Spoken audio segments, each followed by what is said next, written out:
Hello, Love Wrestling. It's Thursday night. It's 8 p.m. And you know what that means. It's another new episode of Between Two Beards.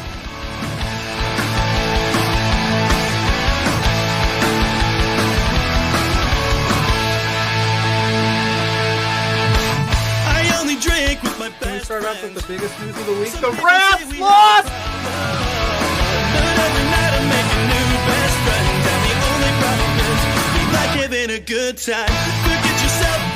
If you've got the budget, I've got the time. There he is. Hey, boss! There's the boss. Hey! The man with the finest beard on this screen. Canadian men, boys, shut the hell up. Let me talk. You see, the Rads are resourceful. When I got beef with somebody, I can find a way to talk to them.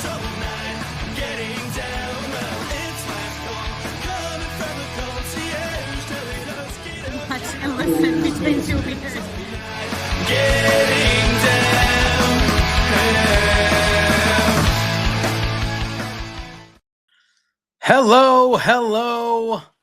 Hello, Love Wrestling. It is Thursday night. It is 8 p.m.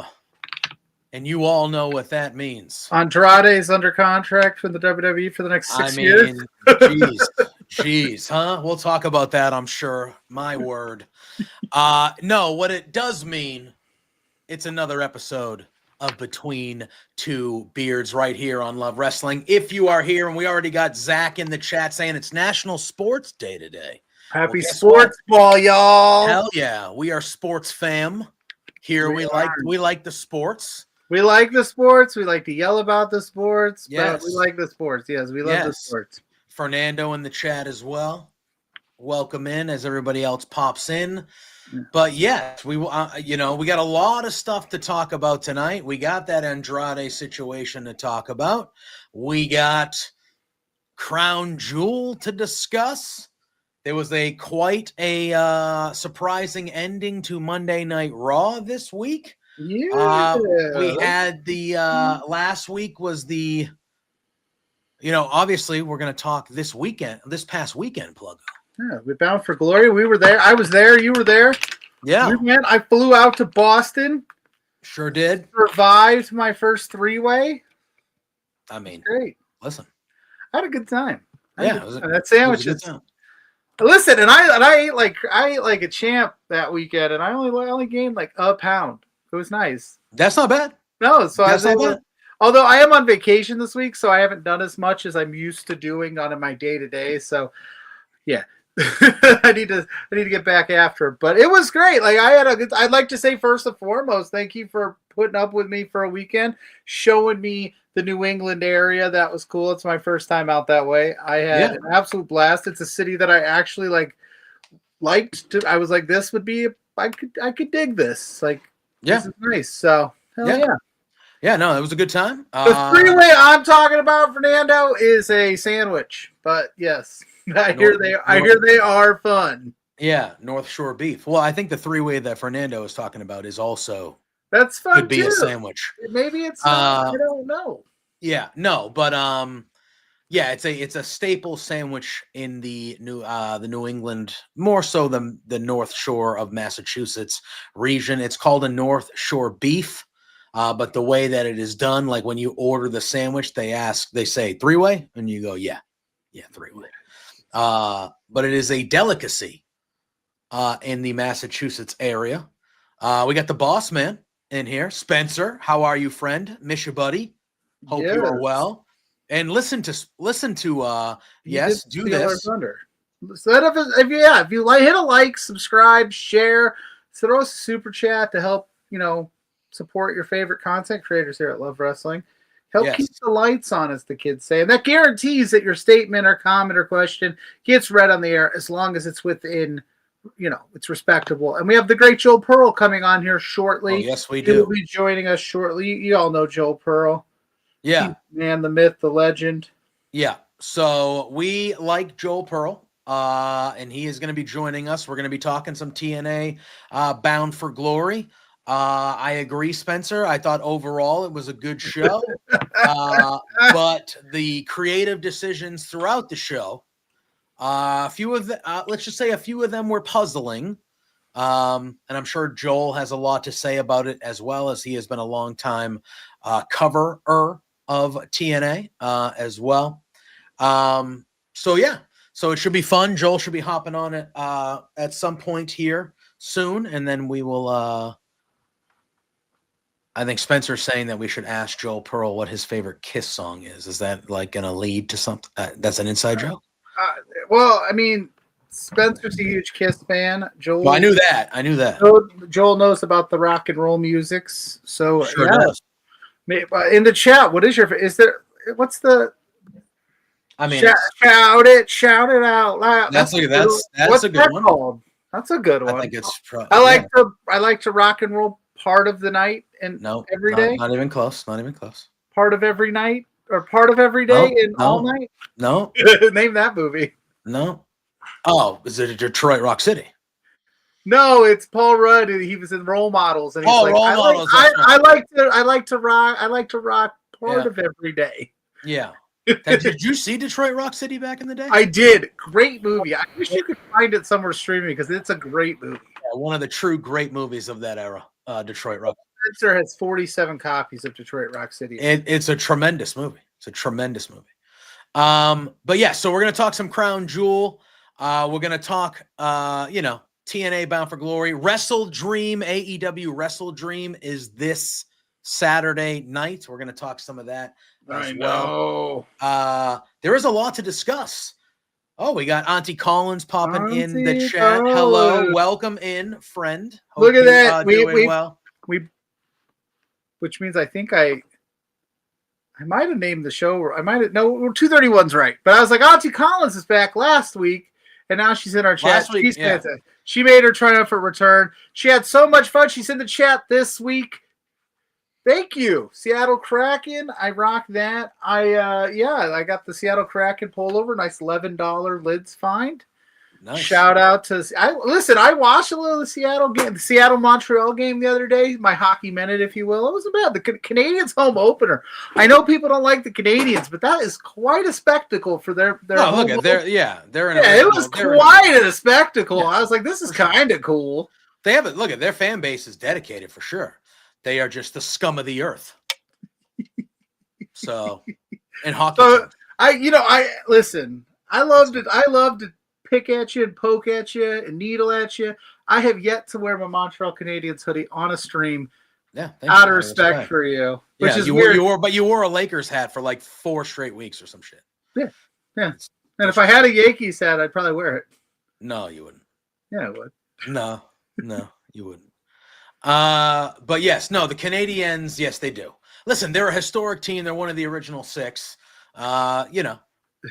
Again, that part of them as a team, they're just, oh, stop it, Ophelia. I don't feel that way for you. Your hockey team stinks. But, I don't know, man. They're pretty good. They're like undefeated, weren't they, or something? 2-1, something great. Anyway, who? Jose is in the house. The Canadians. Ophelia, welcome in. Yeah, look I agree with Jose on this one. He says, "To hell with the Habs." Jose's a Buffalo Sabres fan, I believe. So that is quite unfortunate. It's quite unfortunate. It's been a tough ride. It's been a tough ride for those Sabre fans for a long time. Yeah.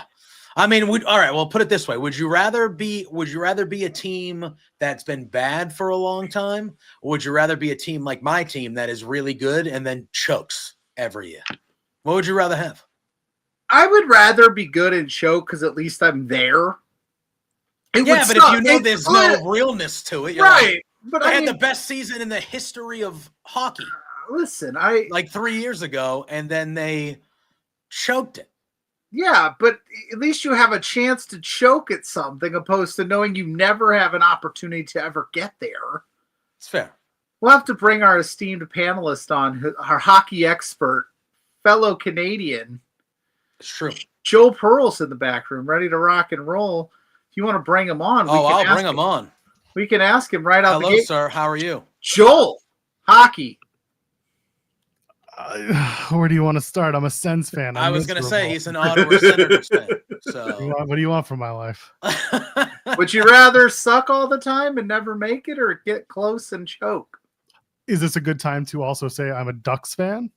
Okay, hey, fair. Quack, quack, quack. Ducks fly together. So, I mean, I'm literally living both problems right now. It's fair. It's fair. It's fair. This is what yeah. How are you, my friend? Good. Sorry, I'm late. It's okay. I was putting the kid down. I don't do evening shows. What is this? That's what I'm saying. Yeah, yes, you have a. We feel honored, and then of course Zach has to use an old photo of you where you go, "That's not me anymore." It's fine. I can make do for you guys. Thank you. We have people in the chat actually getting on you a little bit, saying, "How was last night's game, Joel?"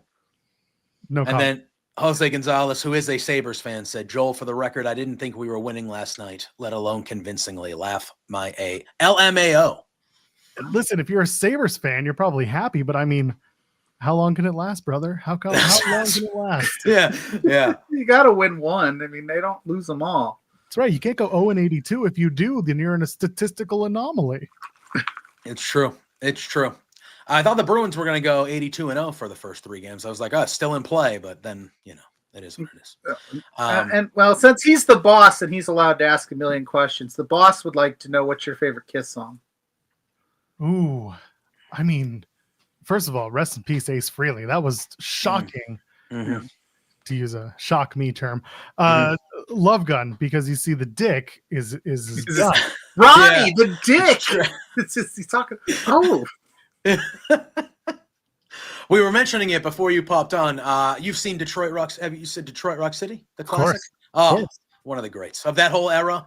One of the greats. I don't know where you can find it nowadays, but man, You have to buy it. On this old desktop I have somewhere in the files. Yeah, tremendous. Just a tremendous movie. Oh yeah. Yes. But yes, we have a whole gamut of things to talk about. Gamut. He's using the big words. I don't even think I said that. I don't even think I said it right. Did I? Big. Maybe. We have Crown Jewel this past weekend. Obviously, Bound for Glory, which Pluggo and I both got to attend in Lowell, Massachusetts. And then, there was some stuff that happened this week. We got WrestleDream coming Saturday night. So there's a whole lot to discuss. But I wanted to start with TNA. Obviously, Pluggo was in my state, in my area for the weekend. A fun weekend. And the show, listen, I am not an every week watcher of TNA. I keep up with it, but Joel, I know you have covered it for a very long time. You've been a devoted TNA person for a long time. Hold it down. I want your general opinions, because before Bound for Glory, we also had the Showdown show that happened, and obviously this, we haven't talked to you really about any of this. That's the NXT and TNA and all this stuff. So you're here to make it make sense. If you can. I was gonna say, if I can't, I can't. Yeah, I can't. The reason I'm here, other than the fact that I love your lovely faces, I do, and I very much enjoy the banter you two do. But normally I'm working tonight. Yeah. Normally I'm covering TNA. Normally I'm watching the show and getting ready to do a post show over on Fightful, and you talk about what happened. But here's the reality: nothing's happening because they're running a clip show. Yeah. Why are they going dark after the biggest event of the year? And the biggest moment of the year was Santana winning the TNA championship, and they're like, we have no follow-up to this. This was alarming months ago to me when they did not have dates in October. They announced what they were doing for Turning Point. That's November 13th. Or they're doing a live show on the whatever it is, November 13, 14, 15, like the middle of November. Yeah. I was wondering to myself, well, that's all well and good, but what about the 4 weeks before that precede Bound for Glory? They didn't have anything. there's a part of me that was wondering what could they do. They 2 years ago when they were rebranding to TNA, they did a clip show and they went dark, and it made sense. It wasn't great, but it made sense for them to go dark and come back as TNA. They ran the Final Resolution show, like they ran the Turning Point show in Australia. They made sense, but then they came back stronger in January. Mm-hmm. Whatever they did this time makes zero sense, because it's not like they're coming off of a big announcement of a TV deal, which they've been planning on for months now. The idea was that they would have something to announce for a TV deal by Bound for Glory. It was never officially like the deadline, but that's what they hoped. And then they didn't. And now they're doing 4 weeks of nothing, which is, it's mind-boggling, because like you said, they're not capitalizing on anything they just did. Feel how you will about Hardys and Dudleys, that still put butts in seats. Oh yeah. Oh yeah. Mike Santana's moment, I've argued, should have been months ago, and I'm not alone in that one. It probably could have been a year ago, but the point is, it happened, and the capitalization of that is, oh, here's a clip show, and maybe Santana's going to tell you how much he's happy to be the new world champion, and no one's watching the clip show because it's not a live televised event, or there's nothing to watch. I don't know what's going on. I have theories. I don't want to say anything because I don't know for sure, and I'm not that type of person. But my antennas are up, my ears are up, and it doesn't make a lot of sense to me as to why they're not running TV for 4 weeks. Something could have fallen by the wayside. I don't know. They've got an event in January that has a name. It has no date. It has no venue. All you know is Genesis, January 2026. Last year's Bound for Glory, they said, this is the date. Curtis Caldwell Center in Dallas, not outside of Dallas, in Garland, Texas. Come to the show. This year, they don't have that. So what's happening? Yeah, it's very weird, because I mean, being in the building, and obviously we'll kind of dive into the show and everything that happened throughout the show, but like a significant amount of people left after that tag match. A significant amount of people. Yeah, it cleared out. Yeah, and being from the area, we Boston fans usually we are passionate people. We have a good wrestling crowd. I was disappointed by that, for sure. But at the same time, that's a big time nostalgia act they're doing, and clearly a lot of people probably of our age, like my age, are, around there going, oh damn, Hardys and Dudleys, like I can go. It's pretty affordable. Like I'm gonna go see that because I watched that when I was a teenager. And then they were like, cool, saw what I had to see, I'm out. And I just feel like it didn't like when Santana won, the arena popped and everyone was having a good time, and you could tell the vibe was high and stuff like that. But it didn't have that moment that I think everybody was expecting that they should have done when he was in New York in front of his home crowd at Slammiver. I understand Bound for Glory is the big show, but you're in New York. The people are there to see him win. I said this months ago. We always do this thing in wrestling where we go, we got to do it here. It's got to happen here. And I was like, you can do that. Like they did it with Joe Hendry. And I go, but if you get too cute with it, it's not going to hit the same. And then you couple the Santana win with the people leaving after the Dudleys match in Boston, where when they announced him from Bronx, New York, they booed simply because he's from Bronx, New York. But that wouldn't have happened in New York. And then you couple that with like, there's no follow up. NXT. There was a couple Impact guys. They're still doing the partnership. I found out on Tuesday watching NXT. We're still doing the partnership. We're going to have a few people on.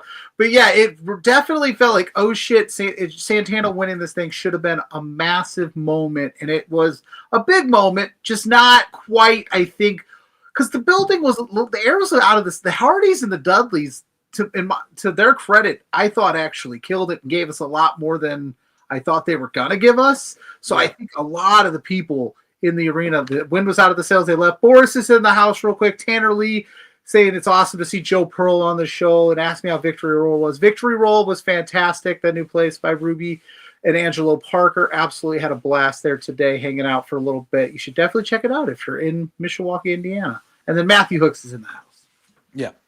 Yeah, I get it. And we'll dive into it. But before we dive into like getting into the whole Bound for Glory card, what was your opinion of obviously was originally Invasion, then turned into Showdown, felt like it was going to be an Invasion, and then it was an international friendly of sorts, and it was just how'd you feel about that show and kind of that what happened that night leading into the weekend of Bound for Glory?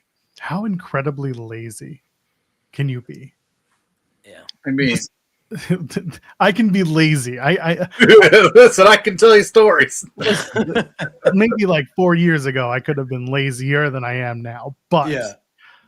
boy, howdy, where do I start? This partnership had so many good things going for it when it started. We've talked about this on In the Weeds, which is the show that I host over on Fightful Overbooked, is the sister channel to Fightful. And it's a great morning show, better than Busted Open, tell your friends. Anyway, the point is, we talked about this. This was a great pipeline for the NXT, especially women's division at the time, which was so overloaded and not everyone was getting TV time. So what did you do with your newer talent that they thought they had a sign with? You put them on TNA tapings, you give them reps in front of crowds that are familiar with you, but also you're in a taped environment. It's a safe environment. You know everyone there. So you think you get the reps that you're not getting on TV through the PC because you're not on LFG, you're not on Evolve, you're not on NXT TV, you're not on any of those shows at the time. And they're not doing house shows hardly at all. You get the coconut loops on the weekend, and not everyone's on those shows either. So as a result, it made sense to do this for those people who got the extra reps. On the WWE side for TNA, they were getting free looks at Jordan Grace, Joe Hendry, Mike Santana. They're the top level talent, which is fine. I have no qualms with that because in the leverage standpoint of things, I think we know where TNA stands. So it made sense then. Then he gets into this weird nebulous showdown invasion, but it's not an invasion because people got upset about the name. And then we had to bring it back because we got too intense, but then we weren't intense enough. Basically, the show existed just for at the end, it became a bottle episode in which Santino goes up to Ava and says, "Oh, we had a wonderful time. Thank you for so much." And it's like, well, what did this accomplish? Nobody's happy. Nobody's any better for it. So it was easy. And then you had to shoehorn in Joe Hendry and Jordan Grace, both of whom, yes, had an impact, no pun intended, on the initial TNA NXT partnership. It makes sense to have them included somehow, but just bringing them in as the guest referees and doing nothing with them other than they complained their way in and each other's general managers made them part of the matches, it again made zero sense. It just happened. It did nothing for Bound for Glory because all that it did was Trick left his team and he left Ricky Saints high and dry. He didn't do anything to Mike Santana. No. He didn't do nothing. So everything was in service of NXT. It didn't make any sense. And then when they finished it, again, it was a bottle episode and it's, go watch Bound for Glory. And it's like, why? And then you want to talk even weirder, the NXT tag team championships. Hardys. You give them the moment. Fine with the Hardys getting the moment, but now I'm looking at it and they're just going right back to Dark State after Halloween Havoc. So what was the point of adding the NXT tag titles to the Dudleys tables match when you weren't going to do anything other than they defend the titles? Does that make people that much more excited? Then to only have Dark State attack Leon Slater and Javon Evans, no beef with. We're going to talk about that in depth. And now Javon Evans and Leon Slater are friends.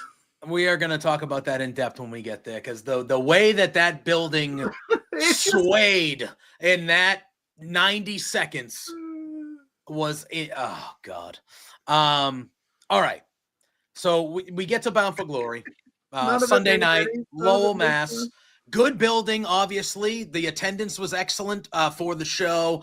I thought the show looked good. I thought the arena looked good. The crowd was loud. It was a good environment. And look, we were there in the building. Baffling creative decisions, which we'll get into aside. It was a good time at that show. That was a fun show to be at. It was good. I was entertained throughout. Obviously, we had the Hall of Fame ceremonies beforehand, which were very nice with the beautiful people and Mickey James. That was fun. And then we get to the show. There was one pre-show match, which, I mean, there were for the women's knockouts tag titles. I wish that would have been on the main show. Which started at 6, 5 minutes long. 6:54. Done by 7. Very quick, but the Inspiration defeated the Elegance brand in a quick little pre-show match, which I felt like the knockouts women's tag champs would deserve a better spot than that, but it is what it is. Well, they got to sign a new deal first. Yeah. So okay, there you go. Well, I did not know that. So They're hoping to be retained, but according to FightfulSelect.com, best 5-9 in the business, their contracts just ran out. But the hope is both sides are. A lot of contracts are coming up here at the end of 2025. Maybe that's why they went dark. They're like, we don't have anybody on the roster right now. So yes and no. I think people also need to understand this is not uncommon of TNA. Most of the time when Scott was in charge, the contracts were about 1 year, or they usually ran up around the end of the year. Also, what does it matter with TNA? They tape 3 months. Sorry, they tape three nights a month max. Yeah. So what does it matter at that point if you're under an exclusive deal? It's true. It's true. All right. So then the main card starts, and we have the TNA International Championship kicking it off. Frankie Kazarian defending against Steve Macklin, and we actually saw Steve Macklin defeat Frankie Kazarian, win the title back. The good little piece of business with Macklin's mother, I believe that was in the crowd. That was very enjoyable. But what did you think about this opening match and Steve Macklin regaining the international championship from Kazarian, who did not win it that long ago? Last month, that victory he won it at Victory Road. yes. So I'm fine with the short title reign. That doesn't bug me. Kazarian brought the international title over to TV for NXT and got a little shine. That's fine. It's not fine.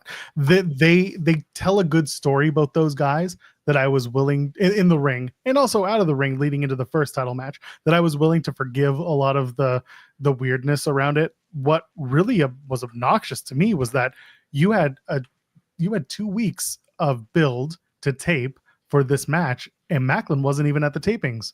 He did the first night in Edmonton, and then he booked it because he had to do media. So instead of having Macklin available to pre-tape something, set up something, everything was just built haphazardly on socials. It was just Santino walking up to Frankie Kazarian and saying, "Oh, he's getting his rematch." And it's like, well, why should we care? Yeah. You're just giving it to him. The matches are good. That's the thing. Both men know very much how to work. They've been doing it for a long time. You just couldn't build the match in those 2 weeks with anything on your TV. You just kept it on socials. You made it. Frankie Kazarian, I harped on this hard on In the Weeds, and people from TNA trying to get at me and also agreeing with me. It was basically, why did nobody at Showdown get reaction content from the members of the winning TNA men's team? Frankie Kazarian was on that team, and he could have so easily said, I beat NXT. I am the man. I am the king. Now I'm going to go beat Steve Macklin because he's a PC guy. I beat PC recruits. I'm going to beat him down for glory. Just like, he could have done anything. Yeah. But they didn't get any reactions from that event. They had people at their disposal. And it's frustrating to me, but and they they didn't even bring it up at the biggest show of the year, tooting the horn that they beat NXT. I would have. Me. You guys know me. I'd have ran my mouth if I would have just won a scratch-off ticket for $2. Yeah, it's very Then we moved. I wanted more out of the match. I thought the match was cool. I thought that, like you said, they both know what they're doing, but it felt like it was almost the same match as Victory Road. I would have wanted a little bit more, like, blood feud out of it. A little bit, but like you said, it's hard to do when one guy's not there to build it up to that level. So. But it was a solid match. No problem there. Yeah, it was. It was short. It was only 8-minute length. I felt like those guys could have gone, obviously gone longer than that. But it was a fun match. The crowd was really into it, and the crowd really popped for the Macklin win. So it was good. It was good for what it was to start the show. And then we got to Tessa Blanchard defeating Gia Miller. Very quick match, 6 minutes in length. Crowd was not super interested in this. But yeah, I mean, it just felt like they had stuff around ringside happening. People get kicked out of ringside, and then Tessa just really cheats and gets a victory here. I don't know if you, Joel. Tessa having to cheat to beat a backstage. Yeah, I don't. Yeah, I get it, but it was just more bullies. It was just like bullying stuff. I don't know. Okay. Yeah, I had Gia as winning this, but also they've beat her twice. Tessa Blanchard has been beat twice on pay-per-view. not specials. I'm talking the pay-per-view events that you buy, the temple events. So like I couldn't fault them for doing this unless they were getting rid of Tessa, which they're not, apparently. The way they went about it with the roll of quarters, they didn't even explain the history of it. Yeah. For those who don't know, that's how her dad won matches when he cheated. Yeah. But on top of that, the referee looks extra stupid because he saw the quarters on the floor. Yeah, they're everywhere. You can assume that the woman who's laid out is the one who was attacked by the quarters, but there's no wrestling logic. And if it was Daniel Spencer who was the referee, well, he's an idiot. I love him. An idiot. So Yeah. again, there were so many things that just the match happened. I think Gia's fine. I think she's quite good. She knows how to wrestle. But she's also being told, like, don't be too good because you're not known as a wrestler here. You're known as a backstage interviewer. So they did what they did with it. Honestly, I had to be honest with you. The women's matches on the show altogether, including the tag match, they were kind of abysmal. And it really sucks to say from a knockouts division that used to be so much stronger and so much more than what it has become. Yeah. That used to be at least a rival to like top women's division in all of wrestling. And now they're in a really weird transition period with all the NXTs and then the Ash by Elegance stuff that happened. Obviously, that threw a wrench into the plans. The Masha stuff, like they're in a weird flux right now. Mm-hmm. And then we had the Call Your Shot Gauntlet. 20 individuals in this match. We saw 20 individuals, one winner.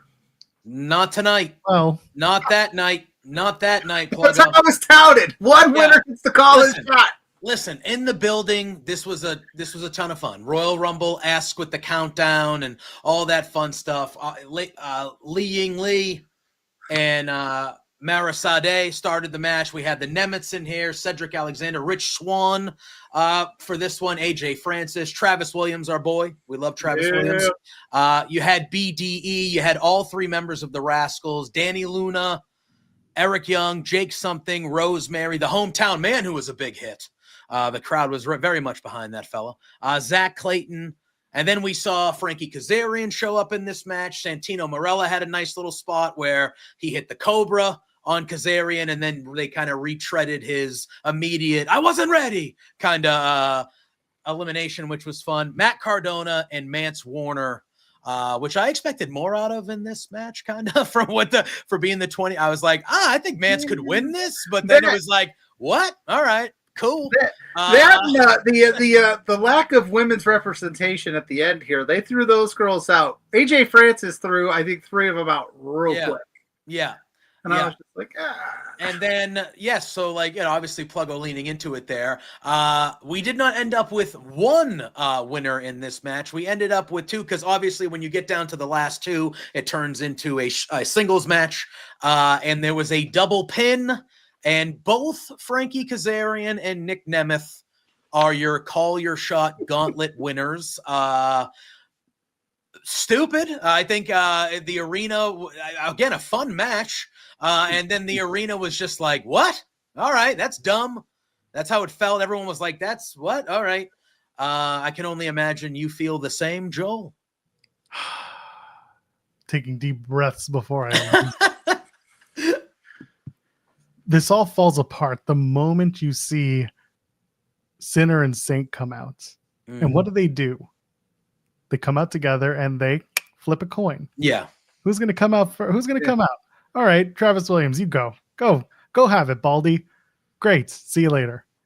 Then the Rascals come out. All three. One, not two. All three. Yeah. And Hannafin, when the kayfabe commentary team has to point out, why does Sinner and Saint have to flip a coin when the Rascals get to come in all three together?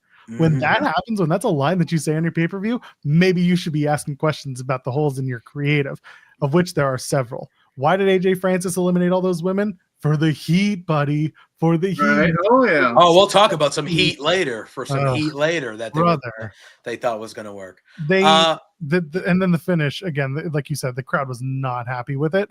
They tried to. They almost. There was a bullshit chant. It was also super confusing because Santino, then he comes out and he's just like, for the first time ever, we have two Call Your Shot gauntlet winners. So do they each get a shot to call, or is it who calls the shot first? They're both fighting over that trophy and dragging it to the back, which was super corny, especially for guys of stature of Kazarian and Nemeth. It was just like, you guys are better than this. And then, it was just very confusing. And obviously, at the end of the show, they both made their presence known. But what's it? And again, like we said earlier, now that they're dark, none of this shit can be explained. No, and they can try to do it after the glory, but no one's watching. So at this point, the question is it one person successfully or unsuccessfully cashes in and that's it? It's gone? No more? Or do they both get a shot? And if one cashes in successfully, the other one automatically gets to hold the trophy and call their shot? How does this work? I don't think it works anyway, because I don't think they've thought about how this is going to work. I just think they said, boy, wouldn't it be neat if, and somebody said, oh yeah, that sounds like a really good idea. We should try that because we've never done it before. No one talks about the logistics of this. They just talk about what's different that's never been done. And then Joel, for a reason. Spencer wants to know, does Dreamer still have the pencil? What's the Dreamer and Hunter Johnson, aka Delirious. And if you want to know how Ring of Honor was before the pandemic and through it, you can look at TNA's current booking because he had the pencil there. Got it. All right. There's a reason why Ring of Honor didn't survive the pandemic, and it's more than just the fact that there was the pandemic. All right. Yeah. We saw history, JPJ. We were in the biggest crowd TNA's ever had, and we saw the first time call your shot gauntlet winners, man. We were there. Yep. We lived it, bro. It's true. It's true.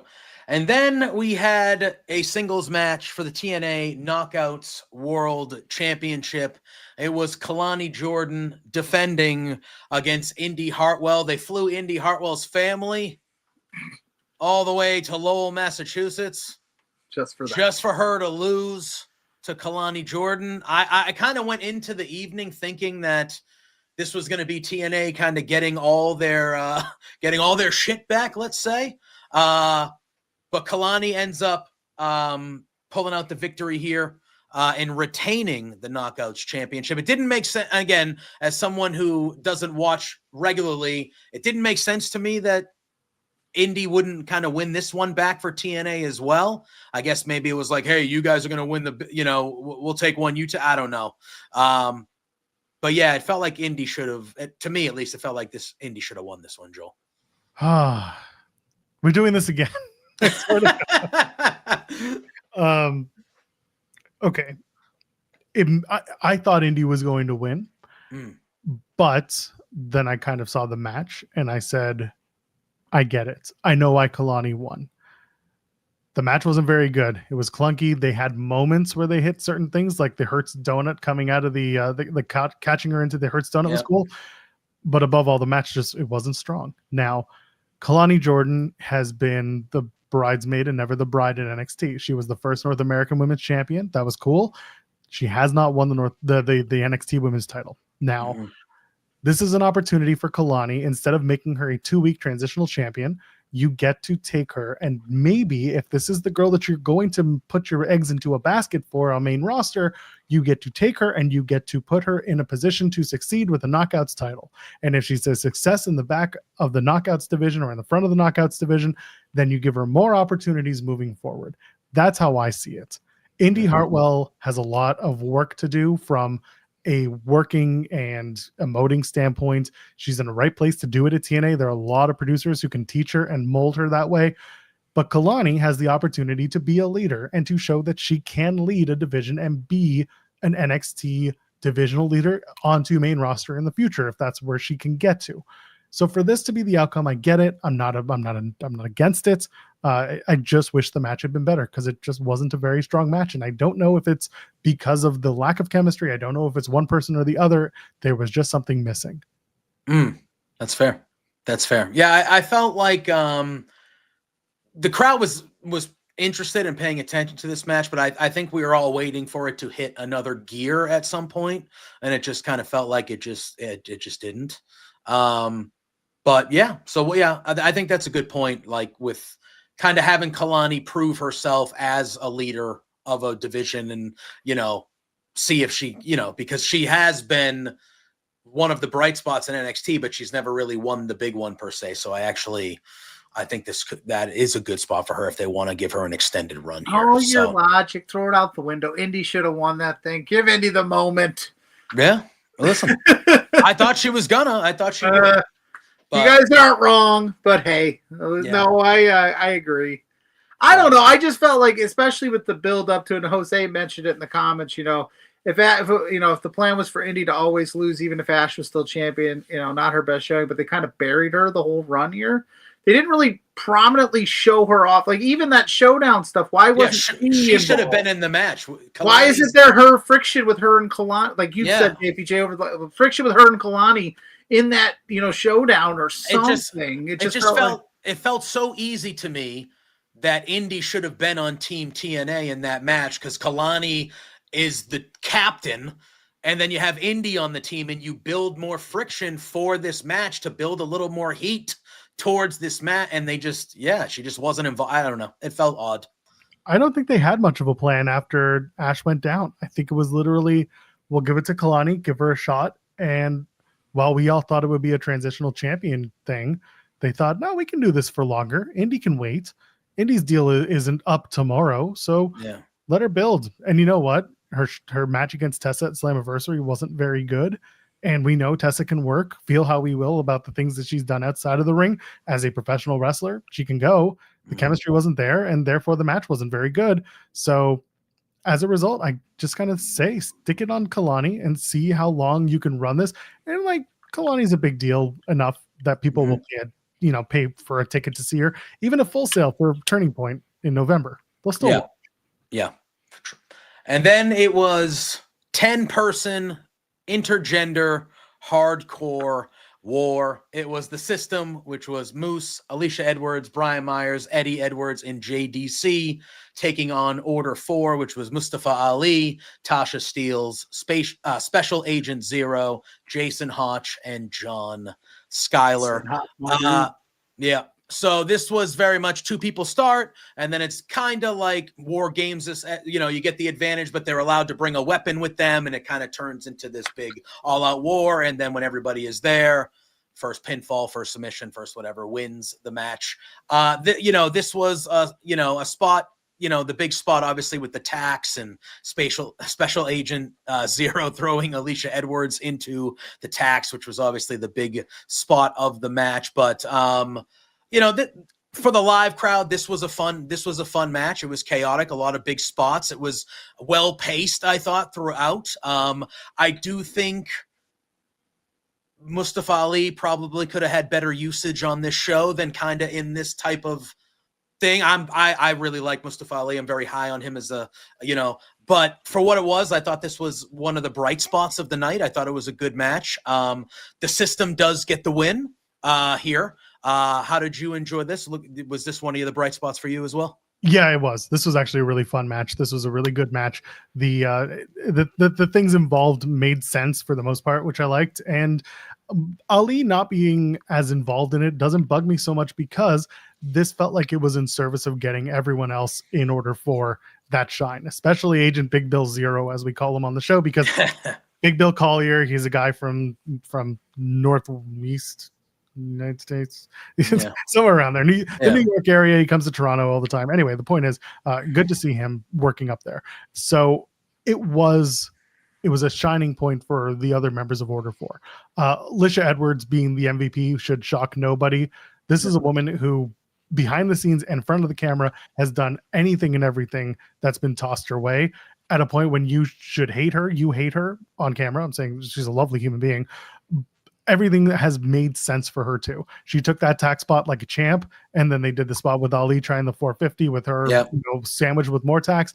They did a really good job of just making the brutality make sense. And Moose coming with the chain was a callback to the Bound for Glory 2024 match that he had. They made, again, sense of those little moments. The only thing I missed was Ali not using that sledgehammer on a throne somehow. But why did he bring that thing out and then immediately drop it? That was my thing with Ali. I was like, why'd you walk out with that thing and then you're in this match and you just dropped it and then nobody brought it back into play? The same reason Darby Allin can't use a Molotov cocktail or a shiv or any other thing. He's a coward. I actually really, I really enjoy this match too. I still struggle with rooting for the System as faces.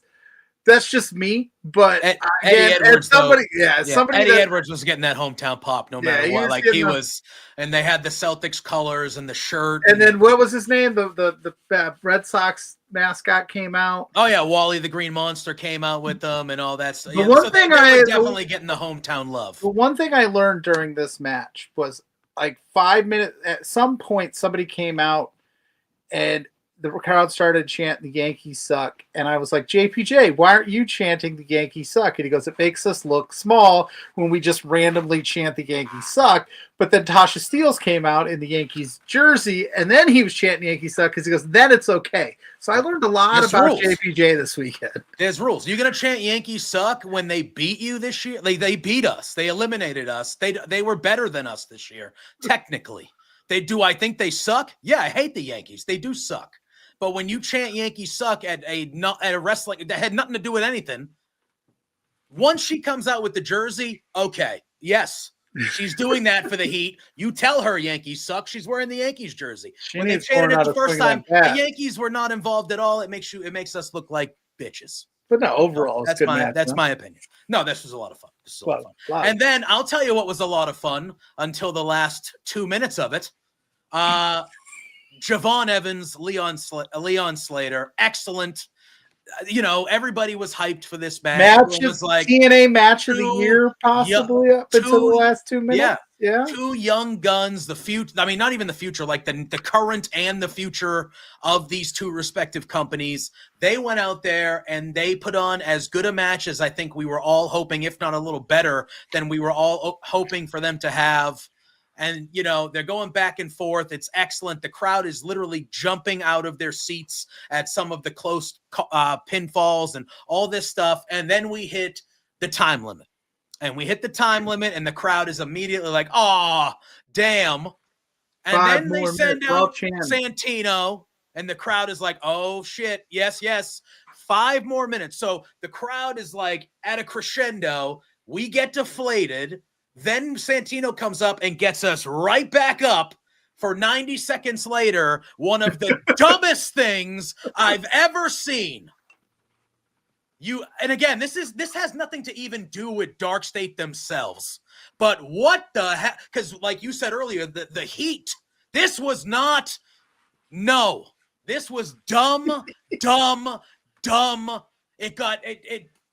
That did nothing for Dark State. That did nothing that whoever they agreed to do this shit, this did not do what you thought it was going to do for Dark State.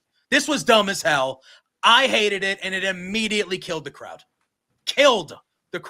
And it was like, why did you get us up again to just do that dog shit? Sorry, Joel, go ahead. Give him a tag team title shot at Halloween Havoc, though. Yeah, great. Right, but what does that have to do with Javon and Leon Slater? I know. We're having a classic. Listen, man. I know Matt on Tuesday night was like, they did that to get at us because of that was them doing damage control for the decisions that they made. Because in that moment, you're like, that has nothing to do with the Hardy Boys at all. That was, oh man. You know what's even better? You know what's even better than all this? If you watched NXT on Tuesday, knowing that the show was taped before Bound for Glory, and you watch it with that knowledge, it makes everything either so much funnier or so much more enraging because they're talking about the thing that hasn't happened yet, knowing it was going to enrage everybody to begin with. I didn't realize it wasn't live until like 20 minutes in, and I'm like, why is my Twitter timeline all jacked up with what's going on? I was like, oh, this show's taped. Yeah, man. Yeah. Netflix, I love it when there's a taped NXT. Netflix just throws it up and just like, have at it. Sure. It's no commercials needed, brother. Just go for it. Just my favorite. I'm gonna read you this quote and then we'll put it in context. Excuse me. I gotta put on my voice for this. Yeah. From the minute this pre-show match package played until the entire match and the segment was over, nobody sat down. And that crowd was louder than it was all night long. To me, the criteria for a 5-star match is the fans. It's how they took the match in. The sounds they were making, the level of enthusiasm and emotions they were bringing forth, plus the story that's been told in the ring. Does that make sense? The Dudleys and the Hardys had a 5-star match at Bound for Glory. I'm proud to say that. by this logic, by the way, this match that we're talking about for the TNA X Division title was a 7-star match. Yes. Yes. 100%. Was that was was that Hardy or Dudley? Oh, that's Bully. Is that Bully? Because Hardy said some stupid shit too. Oh, yeah. He walked it back too. That was the best part. Yeah. Bully. Yeah, this match, I think I speak for a lot of people on WWE side and TNA side that were like, this is our match. Like, because people are really getting in behind Javon Evans. And what pissed me off was that at Victory Road, Slater had that banger with Myron Reed, and Santino comes out and he's like, this is us. This is TNA. This is our guy. This is our future. Leon Slater. And then they pull, like, that has to be the one guy where you just go, if that's your guy, he's not. We don't do this goofy shit with him. We let him definitively win these matches. Now, we can argue that Javon can't afford a loss on his come up, whatever, then you don't book the match. But I don't think it would have hurt Javon because that match ruled. But now you have Leon, and then, like I said, Tuesday, they're buddies. They're like, we want to enter your tag division. And it's You beat Javon 1 billion times, and you know what happens to Javon Evans? He talks his way back into your good graces and come up. That's what made absolutely no sense. You can book a finish and nobody gets hurt by it. You know how great it would be if Leon Slater had just won that match and it was a fair and square finish? 2 things would have happened. TNA would have had a field day on their socials, on their TV show that's currently not airing, and they would have told everybody up and down, we beat Javon Evans, one of the best NXT stars that are up and coming today. You know what NXT would have done if Leon Slater had beat Javon Evans in that match? Nothing. Absolutely nothing. They would have just moved on and they would have presented it never happened. But TNA would have gotten the rub from it. If Javon had won that, he would have won the X Division title. Sure, whatever. Now he's going to be on TNA programming. There was absolutely no reason to do this finish. And people were like, oh, they didn't want Javon to lose. And I just explained why you could have done that. And on top of it, you could have done a finish. You could have, again, you could say, don't book the match. No, book the match. Book a finish. Just book a damn finish. Yeah. It made 0 sense, and it should have killed the crowd, and I'm glad that it did. And you got Santino Marella coming out here and being like, oh, you want 5 more minutes? And it's like, don't do it. Don't, because here's the thing. I was tipped off about the finish. I was told no one's going to like it, and I was like, all right, I know what's going to happen. And when I found out what it was, I was like, all right, don't give him 5. I said, Santino, don't do it. Don't give him 5 more minutes. Just say, screw you. Match is over. And that was so much better than what you got. Plus, they present Leon Slater with this kind of edge to him where he's like, he's cocky, but he's also super confident. He's young. It's almost like he's too young to understand the moment. So if he would have like put his foot on the ropes to sneak one out of Javon Evans, I don't think it would have hurt Leon. I don't think it would have hurt Javon, right? You just have that finish where you just go, he did what he had to do to get the win in that moment. And you could have even said, I had to keep one of these belts in TNA. I disagree because they're both such white meat baby faces. No, okay. You can't, especially because Leon was with the Hardys for so long, and they're also white meat baby faces. You can't tarnish any of them. It had to be just 1-on-1, 2 baby faces going at it for pride and a title. And again, Leon Slater winning would have done wonders for everyone. Yeah. Even a handshake at the end, and both respect guys. Yeah, you could have done that. It's title match, same thing. And I think even if you wanted to do the dumb Dark State thing to get a rub on them, this match could have still had a finish, and they could have done the handshake, and the crowd is like, yeah, and then the lights go out, and then you could have done the same attack, same thing, but we know, all right, Leon Slater won the match, and these 2 guys went out there and killed it, and had the match of the night, one of the best matches of the year, like. That it just oh man, it was just like, oh, it's gonna be like you said earlier, it's gonna be the heat, man. They're gonna get, and it's like that's not the kind of heat you think it's gonna be.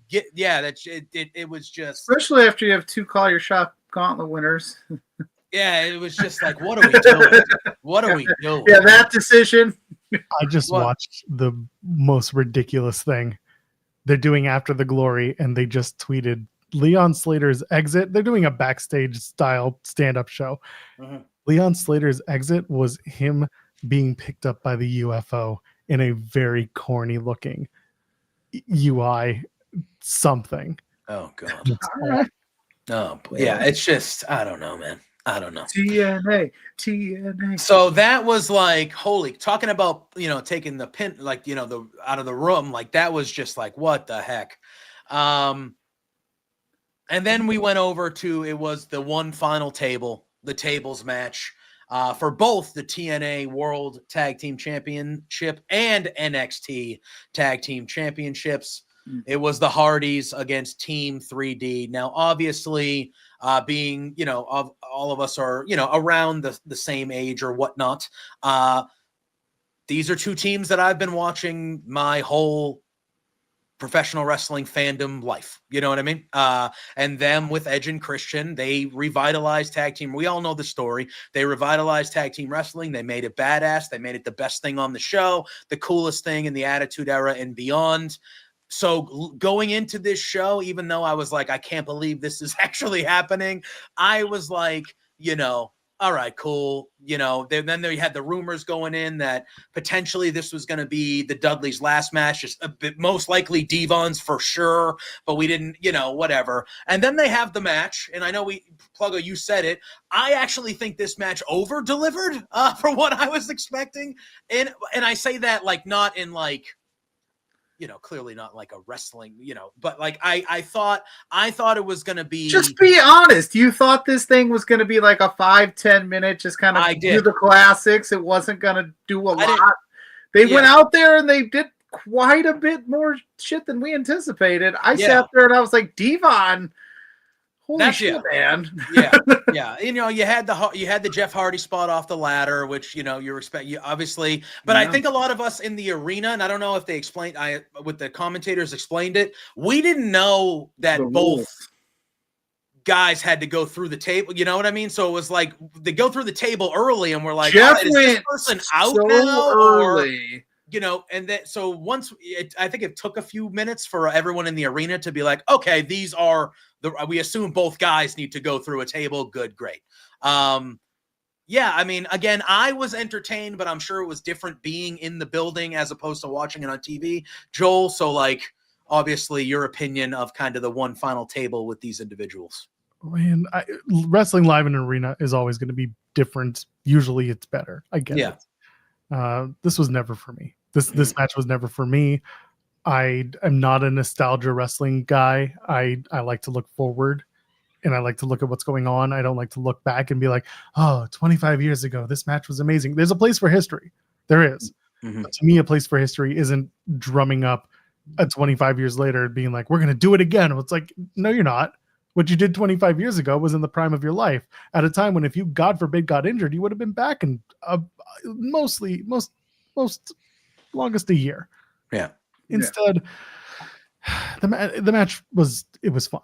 I'm not going to sit here and tell you that I was a big fan of it. It happened. I'm glad it's over. That's really all I can say, because this match was never going to be for me, and it never was for me.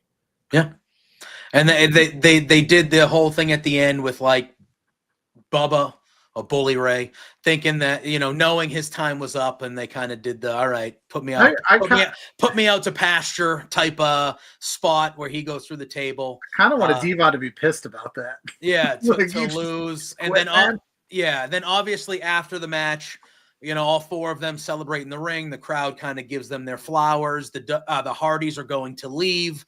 The Dudleys grab them. They say, wait a second. And they start untying their boots, which is obviously the sign of retirement. They take off their boots. They hand them to the Hardys. They all hug one last time, and the Dudleys kind of leave the Hardys to celebrate. So the retirement match for Bully Ray and Devon. And then, like you pointed out, something that Bully Ray said, and Matt Hardy did say some stupid stuff after, but I'm not going to bury the roster, but I'm going to bury the roster real quick. Yeah. So, like, to be perfectly honest, he's not wrong. Agreed. Agreed. Yeah, he wasn't wrong. The show was built on one final table. The show, like they announced, it was the first match that was announced at Slammiversary for this event. It had its place. Like, people knew this was on the backs of the Hardys and the Dudleys.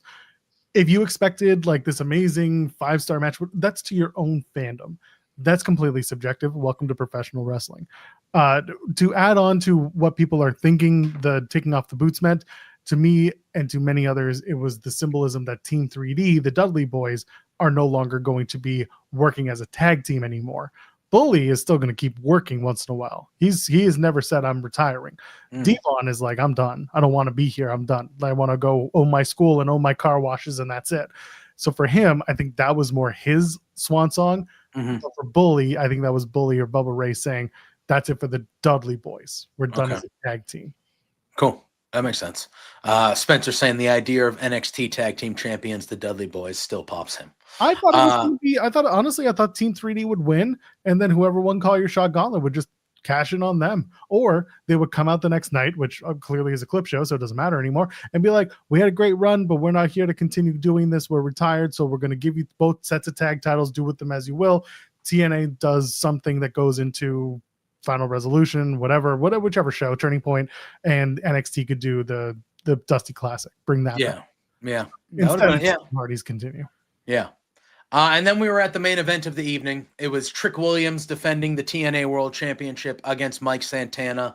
Unfortunately, a good segment of the crowd. 2,000 people or so. Just took off after the Hardys and Dudley. So that was unfortunate. And Pluggo had mentioned it, us Boston sports fans, when they mentioned the Bronx, New York, that we booed Santana. He's coming down the crowd. He's supposed to get hyping up everybody. They're just like, Bronx, New York. Woo! That's harsh. Yeah, that's hard. But Trick and Santana went out there. I thought this match was pretty decent. I feel like I said earlier, they should have done this in New York, but I kind of went in going like Mike Santana definitely is going to win, but with it being TNA, I guess you can never kind of feel that way at times, but it felt like definitely this is Santana's moment. It's Bound for Glory. They didn't do it in New York, so they better do it here. And they did. He did get the victory. They had that great moment with him and his daughter afterwards in the ring, which was very nice. And, that had been a part of his story and stuff like that leading into this, was doing it for his daughter. And he said, the first thing I'm going to do is give the belt to my daughter. And they did the thing. And, the crowd really popped for Santana when he won. I think we all enjoy Mike Santana. What did you think of the main event? Obviously, you said it right at the top, something they should have done, like you feel, a long time ago. But how did you feel, barring the scenario of the crowd and things like that, how this kind of went down here at the end of the show? Again, I go back to it. Imagine if you had done this back in July. Imagine if you had done this on Long Island. Imagine if you had done this in New York in the backyard of this man and his family and his story and his community and his people. How many Puerto Ricans bought tickets to go to Slammiversary to watch this man's crowning achievement? They had a Fat Joe ripoff come and do his theme on the way to the ring. Shout out to that man, Boricua Fat Joe, as he was called. And then he actually commented when I mentioned his name. I'm sorry I don't remember it off the top of my head. But either way, that man came out and sang his ass off for this Santana entrance at Slammiversary. Yeah, it's fine. It's not fine, but they did it. They got it right this time by not making you wait until the nebulous January event. This was the biggest talking point coming out of Slammiversary. Mm-hmm. They're going to do what they did to Mike Santana, what they did to Joe Hendry. And they didn't do it any better by making his crowning achievement happen in Boston. Because Boston versus New York, we just talked about it. The Yankees, he's a big Yankees guy. Mm-hmm. You're in Boston. You got a bunch of Red Sox fans. Mm-hmm. What did you expect?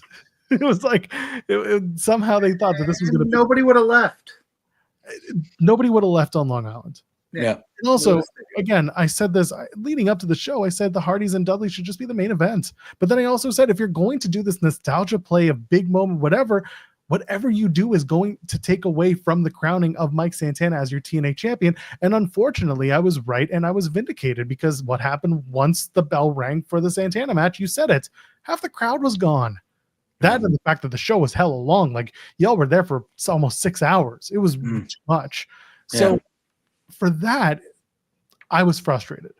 The match was fine. The match was serviceable. The match was very TNA WWE main event style. They do the moves, they have the drama, they do the look back to the daughter, and it's like, I'm doing it for you.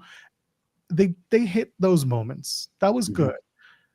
And then the finish with bringing the daughter into the ring, and she gets presented the title, and he bows to her, and he's showing so much reverence for his daughter, whom he loves so much. Again, the drama is there. Everyone can attest to how good of a moment that felt. Mm-hmm. But imagine if you had done it 3 months earlier at Slammiversary on Long Island in his backyard. Would have been so different. Yeah, 100%. 100%. We did see a little bit of a tease as well with Nemeth and Kazarian showing up and that stuff as well throughout this. So. The big news here was actually Elijah. Yeah. So what was really fun is someone who covers and watches the show every week. So the story was Elijah got injured when he did the 6-man tag on NXT months ago, probably like several months ago, before Slammiversary, I think. He got hurt. It was a triceps injury, and the agreement was he wouldn't be back for 6 to 8 months. And then the show before Bound for Glory, can't remember the show names anymore. They said, on the injury report, we have Elijah. He's been out and he's getting follow-up with the doctors. And I'm like, that's weird. They don't bring up long-term injured talent unless they're hinting at something. And I should have said something on this post-show, and I probably would have gotten someone saying like hint. But the alarms were kind of going off the Thursday before. And it's nice to see him back, because I don't think he was expected back so quickly. It could also have been, they said, you can do a guitar shot, because then we got another month until anything else happens. So it's true. I'm assuming if he's going to be cleared between now and the middle of November, they might do Nick Nemeth versus Elijah. I'm not against that, but otherwise, it was good to see him back. I'm just happy that he's back quickly from injury. Yeah, and that was a good moment too. He got a good ovation when he came on with the guitar shot and that stuff as well. So overall, some not the greatest booking choices and stuff like that, but being there, obviously being very different. I thought overall it was a fun show to be at. It was a good time. I think before the crowd left after that tag match, the crowd was great most of the night. I think the crowd was excited. It was a good building. It did break the attendance record for them. So it was a good show. The arena I heard looked pretty good on TV, which is good. It looked like a WWE filmed event, with the way they had this set up in the ramp and going inward through the entrance. Like, it looked like a WWE event, which, for better or worse, that's part of the partnership, is they get an upgrade in some of their production. Yeah, 100%. Eric's in the house saying, Joel, is this between Three Beards? And then Spencer saying Elijah versus Nemeth is literally the before and after of Bob Dylan going electric. I love it. Yeah. Spencer also said that Santana not winning at Slammiversary is a, quote, fucking blunder. He never curses. I know. Spencer hardly curses. I was going to go to Slammiversary. I was being told you should come. My plan was I was going to fly in on Sunday and leave on Monday. I was going to fly in at like an obnoxiously early hour, like 6 a.m. on Sunday, stay over, I was going to stay at a hotel, like a capsule hotel, which I then realized doesn't exist at LaGuardia Airport. So that completely miffed my plans. But yeah, my plan was to be like in early Sunday and then leave early Monday morning, like 6 a.m. flight back to Toronto. That's it. Do the post show from wherever I could, but probably happy I didn't, because I would have been on the rant to end all rants after that had I been live. So yeah. Here we are. Yeah. So all in all, I mean, obviously a successful event for TNA. But yeah, and now they're not going to capitalize. But they have a month of. I mean, how do you not have a show? You do this big crowning moment of Mike Santana. He's our new guy. He's Mr. TNA. He's all this. Okay, let's not have a show for even. I don't know, man. I don't know. But so I don't know where you guys want to go. You want to talk a little, obviously we have WrestleDream to dive into here in a second, but WWE did have Crown Jewel over the weekend as well. That happened in Perth, Australia. I thought it was actually a pretty, solid show. Bronson Reed getting a big win over Roman Reigns, I liked, even though there was obviously some BS and some, stuff that happened that helped. But Bronson Reed getting a big victory in Australia to open the show over Roman Reigns. I like how they've made Bronson Reed look very dominant. I like that. I was afraid he was just going to be the token third guy in this, and they, obviously things that happened, which we'll talk about, that led into a big change in the WWE landscape of things. But I thought this was a good start to the show with Bronson getting a big win, and kind of the stuff with Roman and the Usos afterwards, with him saying, people think I can't do anything on my own. I don't want to see you guys till Christmas, and all this drama that we're leading into with the Usos and all that stuff. The bloodline story just never ends, and it's continuing again. But I thought this was a good little opening match between the two. I thought it was one of the better matches on the show, and I was happy for Bronson Reed. Yeah. Yeah. No, the one thing I have to say about this is when I got to interview Bronson in 2023 before Elimination Chamber in Montreal, and Zach and Spencer were both there with me. I got to ask Bronson about the protection of the tsunami. And he gave me the quote effectively. They're like, we want to keep this thing to be one of the most protected finishes in wrestling. And look at what's happening. We're 2 years later, and it is one of the most protected finishes in all of wrestling. It's amazing to see. And every time I watch him do it, I'm like, that's it. The first person who kicks out of that thing for real, that's going to be a big moment. But right now, the building of Bronson Reed, I'm 100% behind it. Again, the story being Roman Reigns get beat as he hates his family. I don't want to see y'all till Christmas is hilarious. And otherwise, it's a fine match. It's another bloodline 45-minute big drama filled opener. And again, I like Bronson Reed, so I can give it a pass. I think it's super funny that Roman Reigns now is like, people think I can't do this shit on my own. It's like, now you're mad about it? Okay. Listen. Okay. I've been saying it all the time on here, and I know I'm not alone. This isn't a hot take. It's a take by many. He's still the same jerk he's always been. Yes. He never changed. Yes. Ever. Nope. No. People just like that he came back after he went away for a while. That's all it was. He's the same guy he was when he was torturing everybody, including his family. He's the same guy. So I don't feel bad about anything that happens to Roman Reigns, because he's still a jerk. He's a gaslighting prick. That's what he is. It's amazing. Ridiculous. Yeah, well, yes. But it's just, he went away for a long time, and then they had him come back and fight the bad guys. And then all of a sudden they were like, yeah, Roman, everybody loves Roman. No, he's still a jerk to everybody. Never apologized to anybody. Not one person has he apologized to, ever. Unbelievable. But anyway. We then had the Women's Crown Jewel Championship match between the Raw Women's World Champion Stephanie Vaquer and the SmackDown WWE Women's Champion Tiffany Stratton. And Stephanie Vaquer was the Women's Crown Jewel Champion. I think this was expected by many. Quicker match, the shortest match on the show, only 10 minutes. This was fine. I don't think it was bad, but I don't think it was anything great. This was fine, but I think Stephanie, obviously the right call. Winning this one, to just keep strapping the rocket to her, I got a message from my wife saying my son is currently singing All Star in his bed. Hey now, you're All Star. It's Joe one. Okay. Yeah, it's great. Listen, it's a banger, dude. Hey, that's whose influence is that? Shrek? Is that the Shrek? Yeah, oh yeah. He hasn't even watched the movie. He just knows about the song.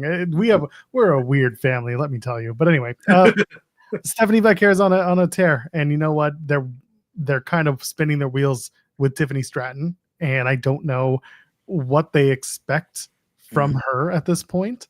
It feels like they're very much waiting on Bianca Belair, but her broken fingers have been more severe than expected. As a result, we're just kind of we're spinning our wheels, and Vaquer winning caps off an amazing year for her.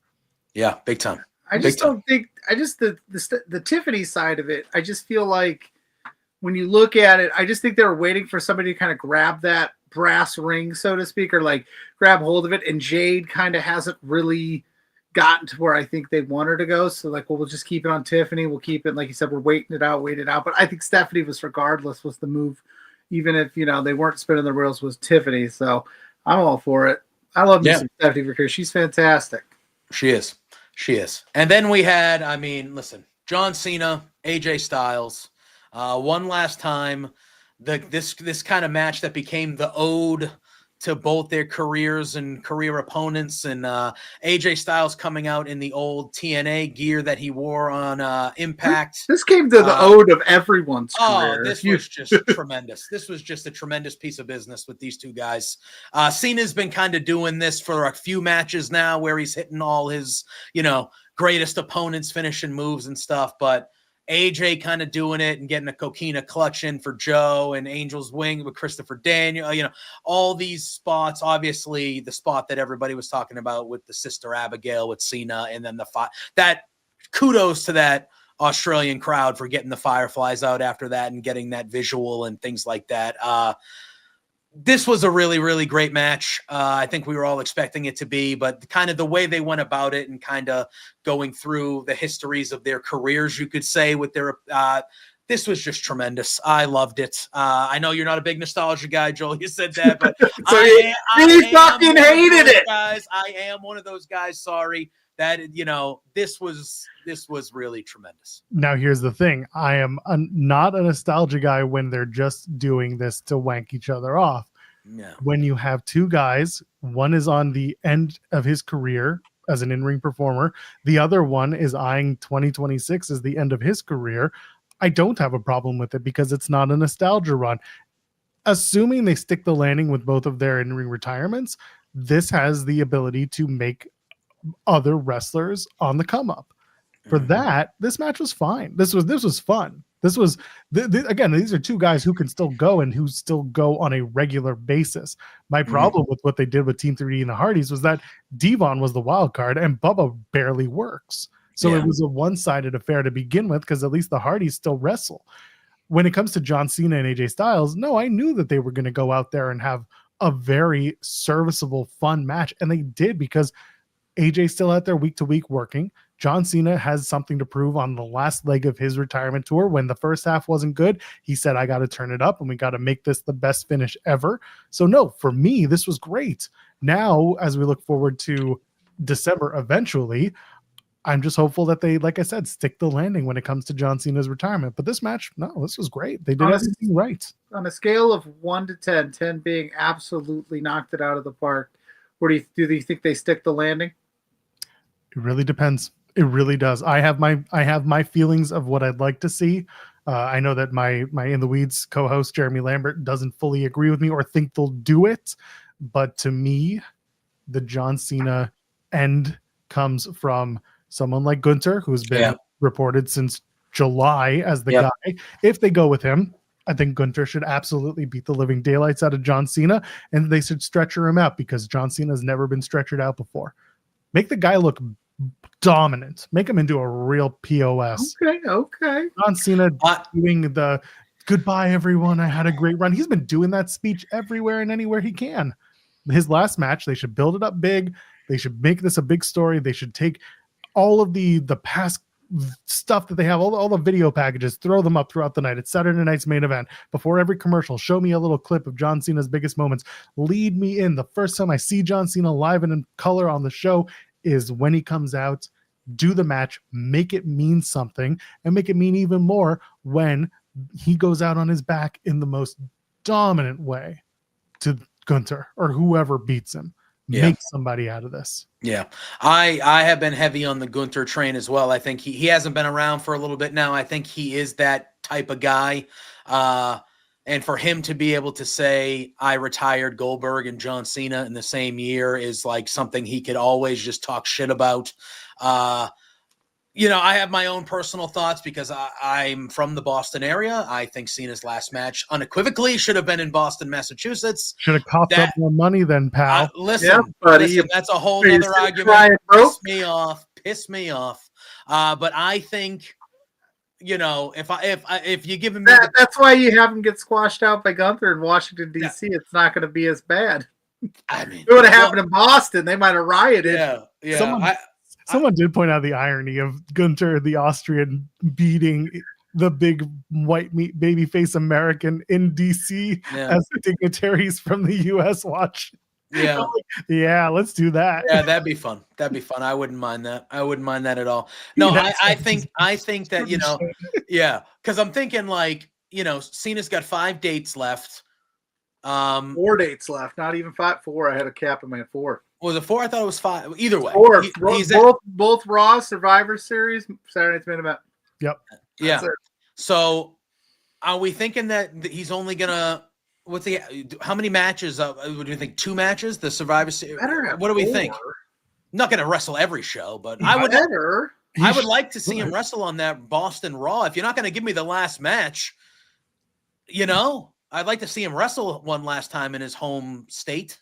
I think those dates and those events were specifically to have him wrestle. The PLEs, I get it. You want him to have him on Survivor Series. It's a ballpark event. You want to have John Cena in a match. It's pay-per-view. You got it. Saturday Night's Main Event is built around him, so you're automatically getting it. Going to Boston, like you just said, JPJ, it's his home turf. You got to do something. You can't just have him come out and say nice things. No, he should have a match against someone who's on the come up. And you're going to Madison Square Garden, where you don't go normally. They haven't done TV at MSG that often, as much as they used to. So this is John Cena's last time to work the Garden. He's going to work in the Garden. It feels like these are all matches for him, these last 4. Yeah. I said perfect scenario for me would be he hasn't won the IC title for a Grand Slam. I would have him come out in the Boston show and be like, hey, it's my last time in Boston. And he fights Dom in Boston for the IC title. And I think Gunther returns and costs. You do something. That's when I could see Gunther coming back in Boston in front of his home. He's going to do something we've never seen him do before. Gunther costs is something like I think that could be fun. I think it's very funny that your idea is John Cena does something at home for the Intercontinental Championship, when in reality it's the reverse that you're looking at, where it's Dominic Mysterio in San Diego in his hometown taking on John Cena. That's probably true. That could be the match that happened. Yeah, that would actually make sense. Do you? I want his last match to be Dirty Dom, but I know I'm not. You're just not going to happen. I know. I live in this other realm. Ray won't be healthy enough to do Sandy. They couldn't do Dom and Ray and Sandy, could they? I mean, I would have liked it personally. Yeah, right. On title versus match or mask, I should say. But yeah, I feel like they're waiting out. I think Ray's waiting another year to do that. I don't know. I don't know what his situation is, other than he's still on TV. Like, he's still doing stuff with AAA when they're doing those shows, but yeah, we'll see. I think honestly, Ray's waiting for that moment to say, I want my son to retire me. And that's it. That's the ball. Yeah, that's probably true. All right. Then we had ourselves a big tag match. It was Io Sky and Rhea Ripley teaming up to take on the Kabuki Warriors, in which Io and Rhea won this match. I enjoyed this match. I thought it was a good spot for Rhea. I actually thought that this match was going to open the show with Rhea kind of being in her home, but they gave it the semi-main. But in her home country, Rhea is over everywhere, but she's obviously going to be super duper over there. I've liked this story. I've loved the story. I think, Kyrie, I've loved the story with these 4 women, and I thought this match was fun. It was good. I very much enjoyed this, Joel. Yeah, this was a lot of fun. This story has been so easy to tell because it's so melodramatic and it's overacted, but it makes sense because you have Rhea Ripley and Io Sky, who at one point hated each other, but they respect the hell out of each other because of the work that they've done, and they've come together for a common cause, which is Asuka's gone too far, and Kyrie has to be a part of this whole thing. I thought it was really good. I'm liking what I'm seeing from this. Again, over the top Japanese anime almost, which I'm not even a big anime fan, but I can understand that sometimes the tropes are fun to follow. So yeah, this was a fun match. Rhea getting exactly what you expected in terms of the pop, in terms of the reactions. They built the match to be around her and her appearance. And then I liked that the next night on Raw, they went out and gave her a singles match because she hadn't had one on TV during this Australian run. So yeah, good tag match. Good, easy stuff to do. Yeah. Yeah, I agree. It was all good. Rhea winning is never in doubt, even though my crazy theory that they might have turned on her. But hey, she won on her birthday. Yep. And then we had our main event. It was the men's crown jewel championship match. Obviously, some stuff went down in this match. This was the longest match on the show. It almost went a half hour long. And Seth Rollins, in my opinion, got a much-needed victory over Cody Rhodes. I felt like Seth needed this victory. However, it came at a cost, it seems.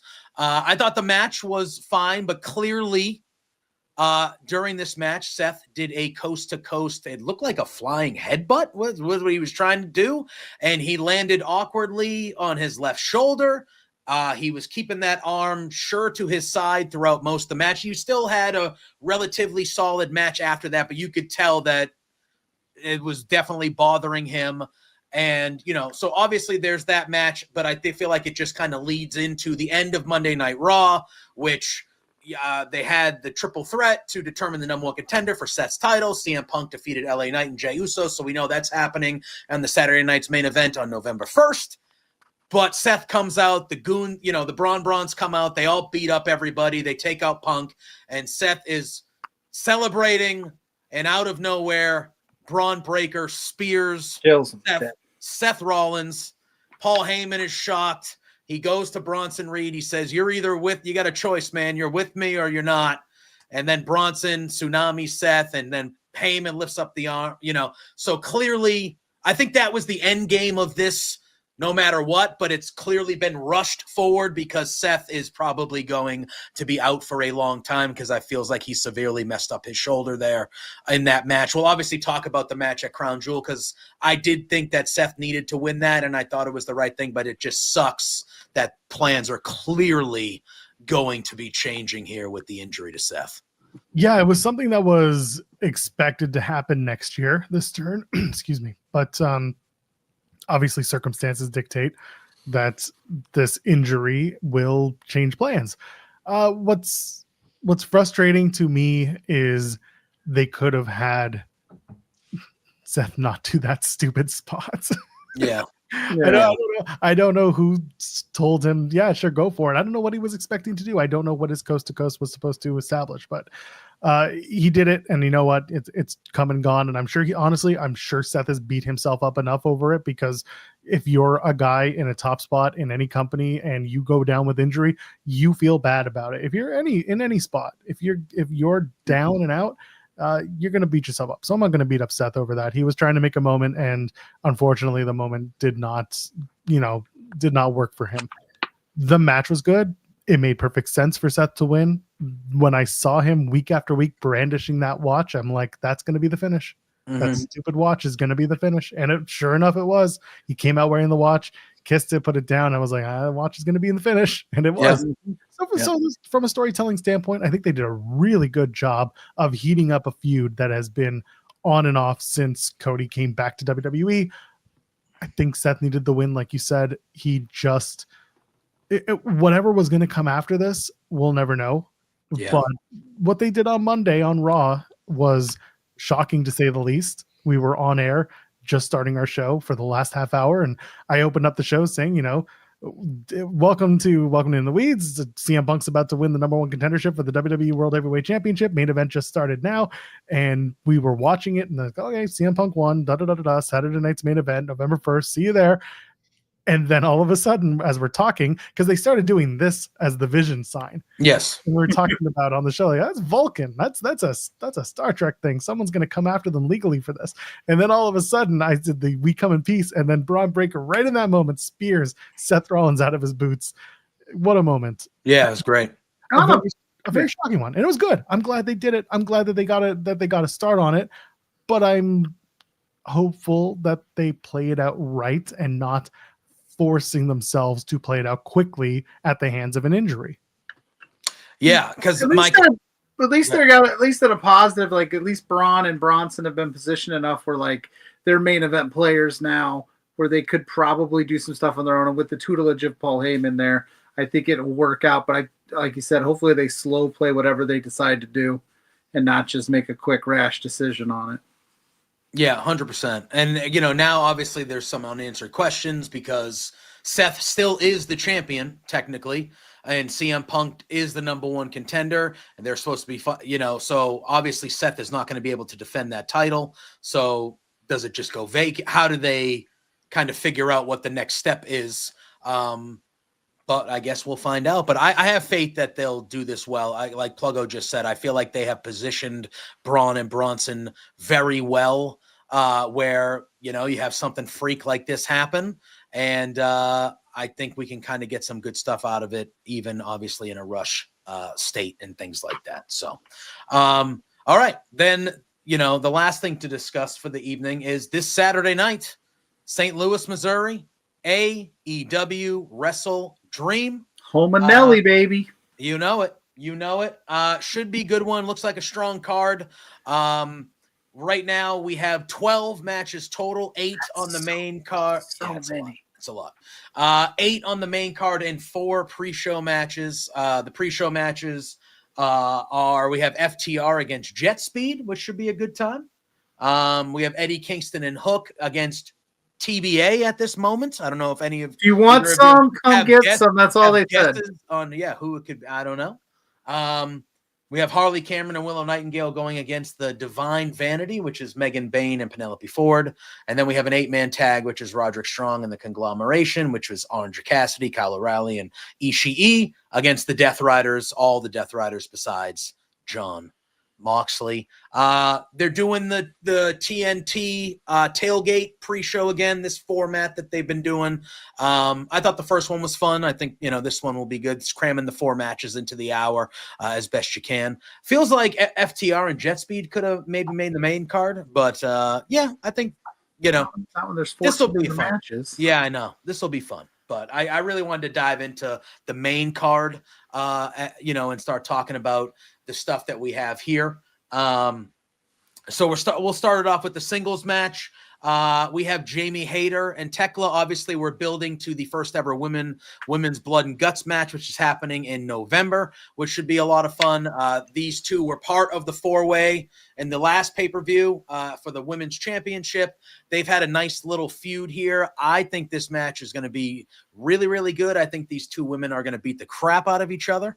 It should be really good. I did not watch a lot of Tekla or any Tekla, I will admit, before her time in AEW, but I have been very impressed by her. I love her intensity. I love the way they've been presenting her. This one should be a lot of fun, Joel. I'm looking forward to. I like a non-title women's feud and match on a pay-per-view as well. Should happen more because I think this is the first time since 2023 or something like that we've had a women's non-title match on a pay-per-view. More, please. I like that this match is happening on this main card. I feel like the last time was last year's WrestleDream. Maybe I might have been mistaken. I thought it was even longer than that, but it feels like it may have been longer. Let me take a quick look. Let me take a quick look here. No, it wasn't last year either. Maybe it was the year before that. Regardless, yeah, it's been a while. Maybe it was Full Gear 2 years ago. Regardless, yes, I agree. It's good to see. It feels like the winner of this is going to stake their claim for #1 contendership to the AEW World Women's Championship. If that's the case, Tekla winning would make sense. I think Jamie Hayter is still on her ascent. I would like Tekla to win to build into Blood and Guts. I would like Jamie Hayter's team to win Blood and Guts, and then Jamie Hayter to come out of Blood and Guts and say, hey, my team won. I want my title shot. I'm the team captain or whatever it could be. Not sure how that's going to play out, but I could see Tekla winning and calling her shot after this for Full Gear against whoever comes out of the Women's World Championship match. Yeah, that's kind of where I'm at too. I want to see Tekla get it. We've seen Jamie down this road before, so yeah, like you said, a couple more wins, maybe the Blood and Guts thing would be great. Yeah, give me Tekla to pull this one off, and then that'd be cool. Tekla versus, I would assume, Statlander. I'm gonna just jump the gun there. That's fair. Yeah, I think that would be a new fresh match that we haven't seen. Yeah, I think that's a fair assumption. Yeah, I think so. All right. We have a tornado, so we kind of have the rubber match and a tornado-style trios match between the Hurt Syndicate, obviously Bobby Lashley, Shelton Benjamin, and MVP. They will be taking on the Demand, Ricochet, Bishop Khan, and Toa Leona. These guys had a street fight a couple weeks ago, which was a fun time. The Demand got the big win at the last pay-per-view over the Hurt Syndicate. So this is the rubber match between the two. I feel like the Demand, to me, it feels like the Demand should come out on top of this feud and then be the next people to go after the Trios Championships. That's how I feel. I think that would be a good spot for this group with Ricochet and such. Plug, I'll go to you first on this one. What do we think happens here? Do we think that we see kind of what we saw at the last pay-per-view with like Ricochet getting a pinfall victory over MVP and the Demand getting the victory? I feel like they should come out on top here. Is this this is MVP's match to get pinned, right? Like, I mean, it feels that way. Like you pin MVP, but I never pick against my son's favorite wrestler, Bobby Lashley. So I'm going to take the Hurt Syndicate. But if I was picking with my brain, I think you do give the Demand a big win here. And maybe this is where, because I don't know what you do with the Hurt Syndicate. I mean, I know that they're incredibly like over with the crowd, but like, is it time for Bobby Lashley to break away from this a little bit? I mean, he's sitting right there. He's a beast of a man. And MVP costing them a win here could send him over the edge, right? Yeah, and I obviously, Am I crazy? No, and I want Joel's opinion on that too, because I was going to lead into that after we talked about what we think is going to happen this. I feel like the Hurt Syndicate can completely still stay together and be a group. I think Bobby Lashley should be the next or one of the next opponents for Hangman in the world title. I don't know why they would not move him to that way. Why can't they still be a group? But Shelton kind of makes his way maybe towards the unified title, the TNT title, and Bobby goes towards the world title, or vice versa. I don't know. I feel like they clearly don't need to be a tag team anymore. They don't need to do that. They were the champions for a long time. That's established. I don't think they need to go back to doing that. But I also feel like they don't necessarily need to disband or anything, but I would love to see these guys have singles runs together after this. But, kind of, Joel, where's your head at when it comes to the match? And then, what do we do with the Hurt Syndicate kind of after this is finally done, which I hope this would finally be done after this. What's very funny about this whole thing, months ago, it was, the Hurt Syndicate don't want to put anyone over. Oh, no, they don't want to work with anybody. They don't want to do this. They don't want to do that. And then suddenly it was like, let's give them the Demand. They want to work with GOA. They want to work with Ricochet. And they have the background. Everyone's like, this is amazing. Oh, my God, I love it. Now we're teetering back on, God, can we do this and get it over with? We've done so many variations on these 6 men in the ring, out of the ring. MVP is going to score the pinfall in this match. Because the story has become MVP needs to make up for the last time he got pinned. Yeah. That's all it is. And they can't, the Hurt Syndicate continues to lose. So they got to finish off strong because they're the babyface team. So they should be winning this match. As for Lashley going after Hangman's all well and good until somebody tells Lashley you're going to eat a pinfall. And Lashley says, I don't know about that. And so you're just stuck back at square one. Tell Shelton Benjamin you're going to eat a pinfall. And he's like, do it all day long, sir. That's all good with me. But as long as MVP, God bless him, is in anybody's ear telling them how they should be. And this is nothing MVP hasn't said. Know your value, know your worth, and fight for what you believe in. He's going to tell Lashley, like, you're going to go to the world title and you should win the world title. And then maybe Tony's going to tell him, maybe not. Yeah. So, I don't know. I think they win this match. I think the Hurt Syndicate wins this match and everyone just moves on, hopefully. I don't know, or honestly, I don't really care what they do after this. I just don't need this 6-man teaming anymore. I need MVP to get his win back and be like, I told you I'd do it, and now let's go. Everyone's drinks on me, and that's it. Move along. Yeah. Yeah, I wouldn't. Yeah, I'm not against it. All right, we got a singles match, AEW TNT Championship. It is Kyle Fletcher, the Protostar. Kyle Fletcher, say his full name. Taking on Fletchlight. Yes.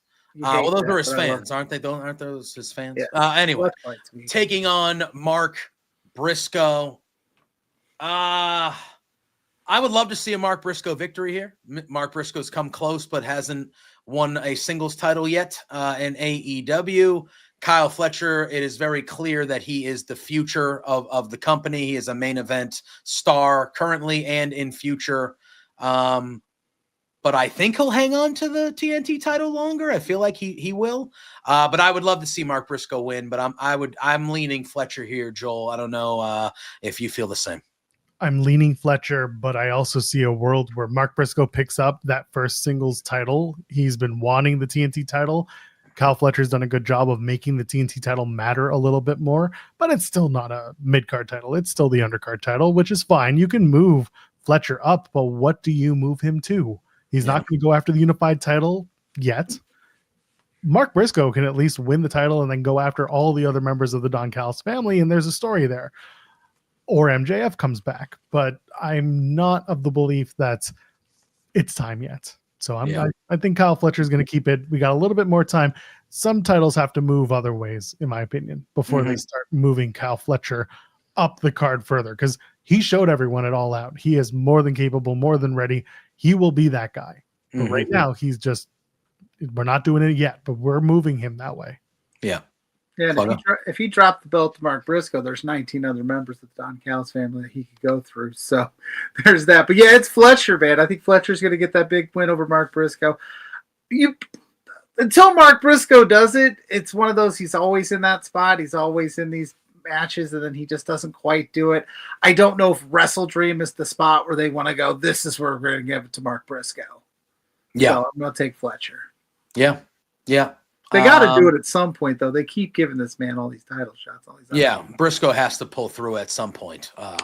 So who knows? Maybe this will be the upset of the evening. Maybe, who knows? And they could do it that way. But all right, we have ourselves a tag team match. This is the winners will receive a $500,000 cash prize. It is the Young Bucks, and it is Jurassic Express, who just made their triumphant return at the last pay-per-view.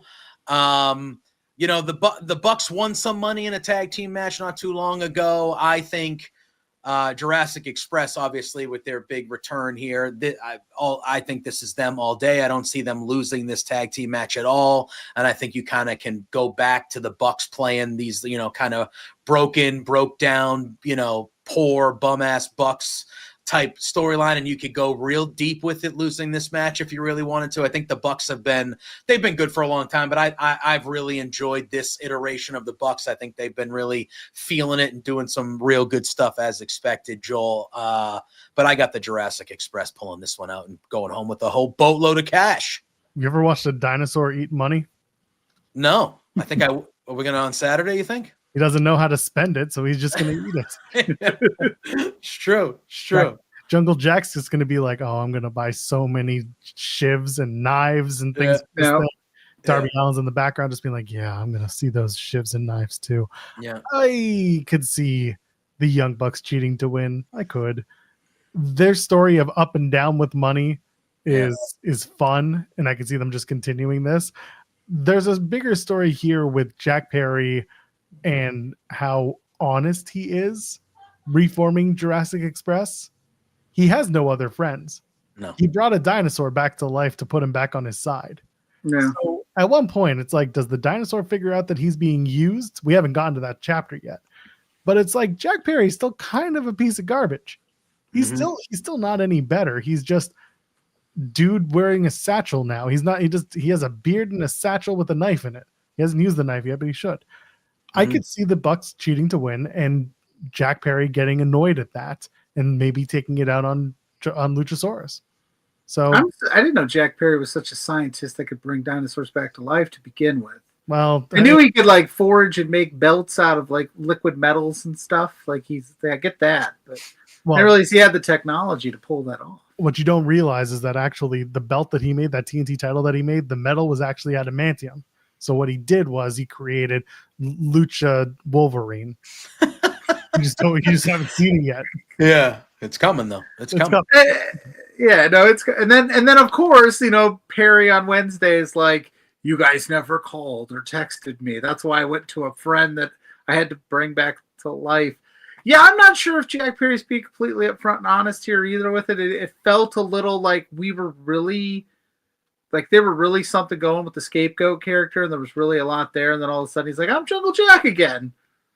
So where's the bus? Yeah, where's the bus? I want to know if Anna Jay transformed it into a lovely tiny house that they take on vacation. They go on the road with. That's awesome. Yeah.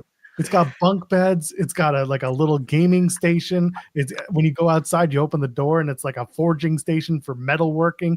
It's beautiful. It's wonderful. And Anna Jay did everything to make it nice. Yeah. And they have a little back carriage for Luchasaurus to ride in the back. I'm going to take the Bucks. I don't love it, but I could see some shenanigans go down and the Bucks win the thing. All right. Get some money. Right. I like it. Keep getting that paper, Matt. Yeah. They Yeah. get really deep into sports gambling, and DraftKings pulls the sponsorship for AEW.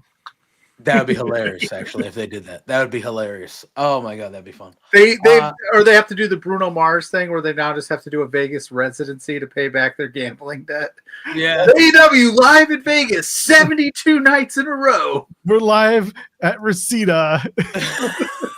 PWG is back, baby. Yeah. Oh no, that'd be tremendous. Since we're talking about tag team matches, let's turn our attention to the AEW World Tag Team Championship match. It is the champions Brody King and Bandito defending against the Don Callis family, Kazuchika Okada and Konosuke Takeshita.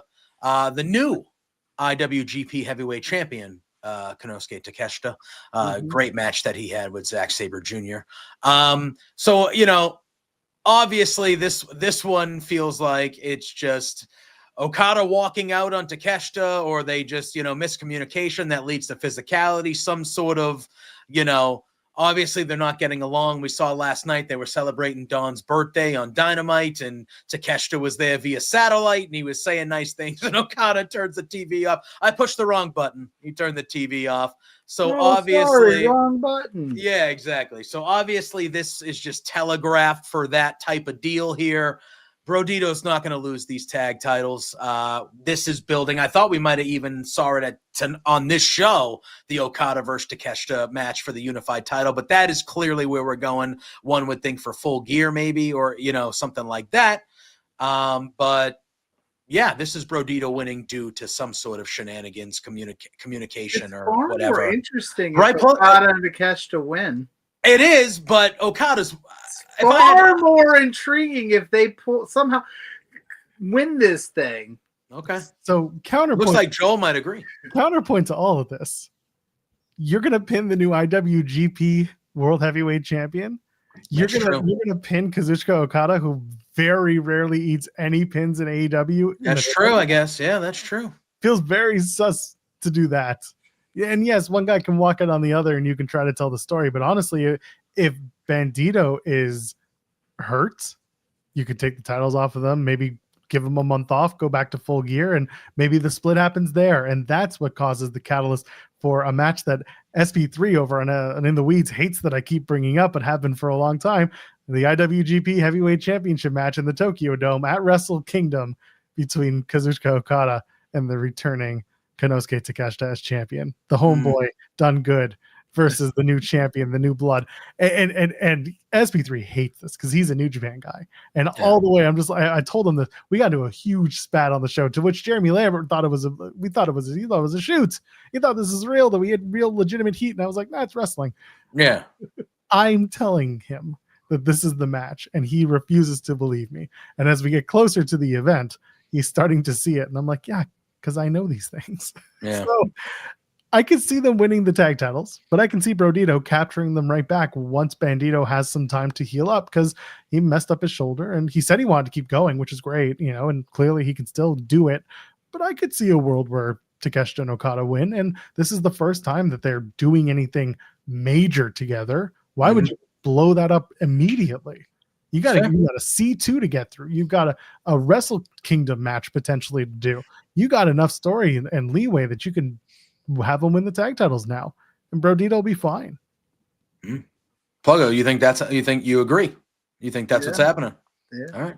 No, I would have never articulated it as well as Joel, but I love the idea of them, because I feel like Okada's too proud to just be like, I'm not doing this. And Takeshita's your new IWGP champion, so he's too, you know what I'm saying? And they win the thing, and then Don has to keep them two from kicking each other's ass and be like, I was the reason we won. Just doing that for a while, it's more interesting. I am the tag team champion. Yeah. I am the tag team champion. Yeah, and they try to outshine each other, or Lauren says they kiss. I mean, whichever. I'm fine with that, sure. Yeah, why not? That'd be a good time. Yeah. No, but again, that's the best part. If you pin the new IWGP World Champion, people are going to be either going after Rocky Romero or they're going to go after Gato. And honestly, both viable. Yeah, fair. Yeah, I did not take. Yeah, that makes a lot of sense. That actually makes a lot of sense. All right. Well, let me tell you, I think one of these guys might have to kill the other guy. because we have ourselves an I Quit match. I will say, I thought last night's Dynamite was average. You know, it was fine, but I thought the segment with Moxley and Darby and kind of talking through I thought that was really, really good. I thought that was really well done. I enjoyed it. And I loved Moxley just being like, you know, I know you're not going to quit. Everyone knows I'm not going to quit. So what are we going to be doing? What are we going to do about that? Because I think a lot of us are like, what the hell are they going to do to each other? Because we've seen the things that these guys do to each other in wrestling matches. This is going to be brutal, obviously. We've seen forks. We've seen ripping each other's ears open. We've seen Darby fall off of almost anything he possibly can. We know Moxley will be as violent as he needs to be, and he will take as much punishment as he needs to be. And we both know that these are not two guys that literally quit at anything. What the hell goes on here? They're going to get. We both know there's 3 of us here. Yeah, it's true. But like, what are they going to plug on? Like, they're going to kill each other. Truly, they're going to kill each other. Yeah, I don't usually get like someone worried. Get lit on fire. I don't usually get worried about a professional wrestling match because I trust the professionals at hand. But I'm just like, I don't know what you can possibly do here. Don't trust these professionals. No, I just sit and I just sit here and I just go, we've seen. The only thing that they could do would shock me is just have a technical mat-based wrestling match. But if we're not getting that, one of them just passes out to a submission and that's it. Yeah. It's like a 20-minute they bore each other until one of them says, "I quit this match. It's so boring." Yeah, exactly. That's. But you know we're not getting that, so it's going to be something spectacular. And you know all the part. Like Darby said it. Bring everyone you got. I don't care. You know, he went through the gauntlet of the Death Riders yesterday. You know he's going to have some people show up, the Paragons involved. It's going to get goofy. It's going to be nasty. I don't ultimately, though, like, gun to my head, I don't know if Darby winning is the move. Darby even said it yesterday, though. Like, he's like, I could see why joining the Death Riders makes sense. I just don't respect you. So I've got that noodling around in my head. Yeah. And I want, before we turn it to Joel too, because I one thing I did find interesting is what you just said, Pluggo. He said, I think about joining the Death Riders every day and that thing. And then they brought up Bryan Danielson. He said that this is based on Danielson and what you did to Danielson and how you could do that to a brother and all this stuff. And they talked about Danielson a good amount, which makes me think, we know the Death Riders are going to be around. We know they always get involved. Is Danielson, because he was like, is that a factor? Does he show up to help Darby at some point if the Death Riders get, I just thought that was very interesting that they talked about him as much as they did in that segment last night as well. But Joel, what are these guys going to do to each other? Sorry, what's funny about the Danielson thing is I think about it. At Forbidden Door, Danielson recused himself from ringside. Yeah, he left. He said, I couldn't be here for that. And then at All Out, he was ringside for the coffin match, and he helped out with the bag spots. Yes. So it's like, well, what changed between those two shows? And now, can he get more involved? Maybe. So like, that gets my brain going. But Darby Allin is a giant coward. Okay.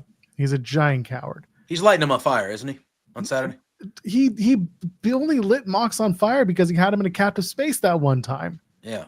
He didn't light the Molotov cocktail. He didn't use the taser when he had it. He didn't use anything. He used the knife. He left to go climb a mountain instead of just face him. He brought the flamethrower. He never used it. He's really good at being a giant coward with a big mouth. That's what Darby Allin's really good at. Fair. I like it.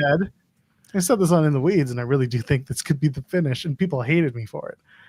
They go backstage, they find a little room, he locks them in a room, he fills it up with whatever, and he threatens to throw the Molotov cocktail into the room and blow it up. And he threatens to blow them up in this little room, and that's when Moxley says, I quit, because he's got the entire Death Riders in there with him. That could be the finish, and it's a bit of a fart finish, but like, what can you do short of shooting each other? Yeah. And you don't want to do that because that's a little too, this is America.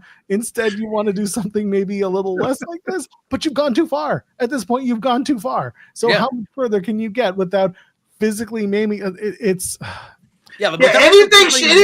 of that is going to be a disappointment. That's the problem. You set an expectation way too high.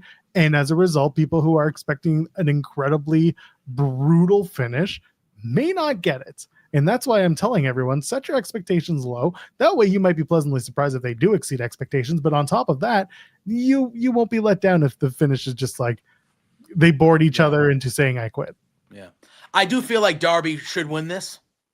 That is, I know Moxley doesn't lose a ton, but I do feel like Darby should win this. This has been a long-term story, and Darby has kind of gotten the short end of the stick throughout the story. I feel like this is the moment where he gets his comeuppance, and that, you know, whether it is something kind of outrageous like you just said, Joel, or it is whatever the fuck they come up with, it does feel like Darby should win this. Yeah, is that how we all like? What are we? Yeah. And if this is not the main event after you essentially murder a guy, how do you keep going? We did the same. We did this dance it all out. It was the same for the coffin match, and then it turned out the AEW World Title match was still the main event. And like Hangman's still the main character, so like you do kind of have to do it. I will admit this was the first match announced on the card, so it maybe should be the main event. There's a small world where I see MJF returning here and helping Jon Moxley win. And that's how he gets himself back into someone's good graces, so that a week, you know, he has that 1 week with the contract he has to call to cash in, which is whatever. I could see that, and then Darby going after maybe MJF or having to chase for the world title. I could see a world where that's where we go, because Darby and Hangman doesn't really make sense because they respect each other. They're on the same level as white meat baby faces. They are the 1A, 1B of the company. There's no reason to do this match. Moxley winning, you go back to Hangman. MJF coming in and maybe costing Darby the win means those two go at it. Maybe MJF wins the world title in the interim, and then you go to the races with Darby and MJF as a potential show. Or you have Darby held off until he beats MJF in several months for the AEW world title. There is a story that you can tell a little bit long-term down the line with Darby losing. Darby doesn't lose anything by losing the match. You can have Moxley just continue to be that guy. Yeah, it's true. Yeah, that's a good way to put it. Plug, what do you think? And you think? Give me Darby. I don't love it. If this was a confidence point thing, yeah, he's gonna get ragdolled for 25 minutes and then somehow sneak a win over 17 people. That's the Darby way. You know. And then we are at our final two matches. Oh, sorry. No, you go. If they do a Darby victory, it's going to be he chokes out Moxley with the flag. And it's a symbolic thing where Moxley, I never said I quit, but I won. I lost the match. And then Darby's like, well, you said you didn't have to quit. You quit because you quit on AEW. Yeah. The AEW flag that I did with when I was up there at the top of this mountain. All I could think about was the AEW roster. Yeah, so it's like I could see very much that being the finish. He chokes him out with his own move using and then he lays the flag on top of him. Yeah, there's this big symbolic big AEW like and Renee's just back loose in her mind, like, is he actually dead? Yeah, we did. Oh, that was the funniest thing when they did the all out presser and Renee comes in and being like, well, shitty night for my family. How are you guys doing? And I thought that was just the best opener you could have for one of those moments. Tremendous. I'm sure she'll be having a great time during that match. I'm sure she'll enjoy it. Yeah. We have a singles match for the AEW Women's World Championship. I've actually really enjoyed the promos from these two the last few weeks. I liked the segment last night where they started out back and then they kind of brought it to the brawling around ringside. Chris Statlander defending against Timeless Tony Storm. This should be quite excellent with these two. I thought this is a natural thing, obviously, with Chris kind of shocking everybody and defeating Tony in that four-way. Now Tony gets her one-on-one opportunity to win the belt back. I think Chris Statlander retains, and then these two both go their separate ways. And I'm very interested to see where they both go after this. Chris as champion, I believe, going this way, and does Tony get more darker a little bit and kind of go down that pathway? I'm kind of interested to see where they go. Plug, I'll go to you first for this one. How do you think this women's world title is going to shape out with? I'm just surprised they went back to the Tony Storm super quick here. That makes me think that they're gonna give it the Stat. I don't want to act like I'm dismissing it, but it just feels like it's got to be Statlanders to win. Granted, I think the moment was her winning the belt, and I don't think she needs like a super long Tony Storm style run. But I think it would just be too quick to do it now. So I'm going with Statlander. I'm interested to see what you do with Tony Storm after this, though. Big time. Very intriguing. Joel? Found it interesting when you said you liked the segment on Wednesday. I liked the way it was shot. I hated the dialogue. I thought Chris Statlander has potential when it comes to her character. What is the character? What is she? She's just serving up platitudes and just saying random words that it was the I'm 14 and this is deep version of a promo. It's not to tear her down. I just want to see more from Chris than what she's being presented as on TV. She's had a new found confidence about her, which is really nice to see. The matches have been good. The stories have been good. It makes sense to do this match because Tony didn't lose in a one-on-one match, and she needs to find out if this is her, or if this is a fluke that happened at All Out. I want Chris to win. I want them to continue the feud. Like I said, if it's Tekla versus Chris next at Full Gear, that's a good match to do. Tony continues figuring herself out. Maybe it's Tony and Jamie Hayter next. Maybe there's someone else there. But I see Chris winning, and I see hopefully her building on whatever her character is supposed to be as Women's World Champion. Yeah, I think Statlander kind of having, I don't think it needs to be a super long run either, Pluggo, but I think a good little run fighting some new people in the world title scene, I think will be nice as well. So yeah, I am looking forward to this match and kind of the aftermath with these two ladies moving forward. And then we are at what we assume will be our main event for the AEW Men's World Championship. It is the champion Hangman Adam Page defending against Samoa Joe. Very happy to see Samoa Joe, kind of getting another one-off world title match. One of the all-time greats, Samoa Joe, just truly one of the all-time greats. But this is Hangman retaining here. I do expect this to be very good. As both these guys put on great matches, and this should be no different. But yeah, I don't know if there's much intrigue in that. Hangman is winning and retaining all day to me, Joel, in this scenario. Yeah, it's nice to see Samosa Joe get himself another title match. If Samosa Joe has a good showing, then everyone's going to be happy. And if Ragosa Joe has a good time, then everyone's going to enjoy it. Yes, those are what I call him. Yes, I had to get the bit in. Yeah. Hangman winning makes sense. Said it going into All Out, and I'm gonna say it again. You got one guy left to cement the Hangman story, and that's the guy who beat Hangman for the first AEW World Championship. Oh boy! And dude, doing it. This guy has no time left on his contract after December, so let's get it in a Full Gear. Let's do it. You think? Let's do Hangman and Jericho. Let's bring back Chris Jericho for that one match, that one blow off. Let Chris drop the match. Let him lose and shake Hangman's hand and say, you did it. You deserve it. Babyface himself on the way out. Jericho's not sticking around. So just do it. Do the match. It would be a fine match. Do it off and get it over with. And I think that would be a good best case scenario. Hangman wins. Jericho goes out on a high. And I'm sure Tony's not necessarily, wild about the idea that he goes out, Jericho goes out on a high to then go to WWE. But like, if I'm Tony Khan, I should just be, I'm happy that the last 6 years with Chris Jericho have been mostly good ones. Yeah. And it's inevitable that someone's going to go to another company when it's time to go to another company. So if you put the pettiness aside, do it simply like that. Have the match, have the handshake, raise his hand, put over Hangman as the next guy or as the guy, and then go on your merry way and we'll be done. But you can't leave on the what if of Chris Jericho and Hangman Page one last time. Do the match with Samoa Joe, have a good match with Samosa Joe, and then Jericho comes in. And if that's how the pay-per-view goes off the air, that's fine. I wish that this match had been the opening contest for this Saturday and have the I Quit match be the finish of the night. If Hangman and Samosa Joe couldn't keep their hands off each other going into this, you could start the pay-per-view. They're beating each other down. And Tony's like, you know what? I need this match to go on right now. And so they just start the show with the AEW World Championship match because these two guys can't keep their hands off each other. So we need to get it out of the way. Instead, it'll be they end the night. And like I said, you want to surprise them, have Jericho come back, give him a 1 month build to Full Gear. Easy peasy. Let's do it. Wow.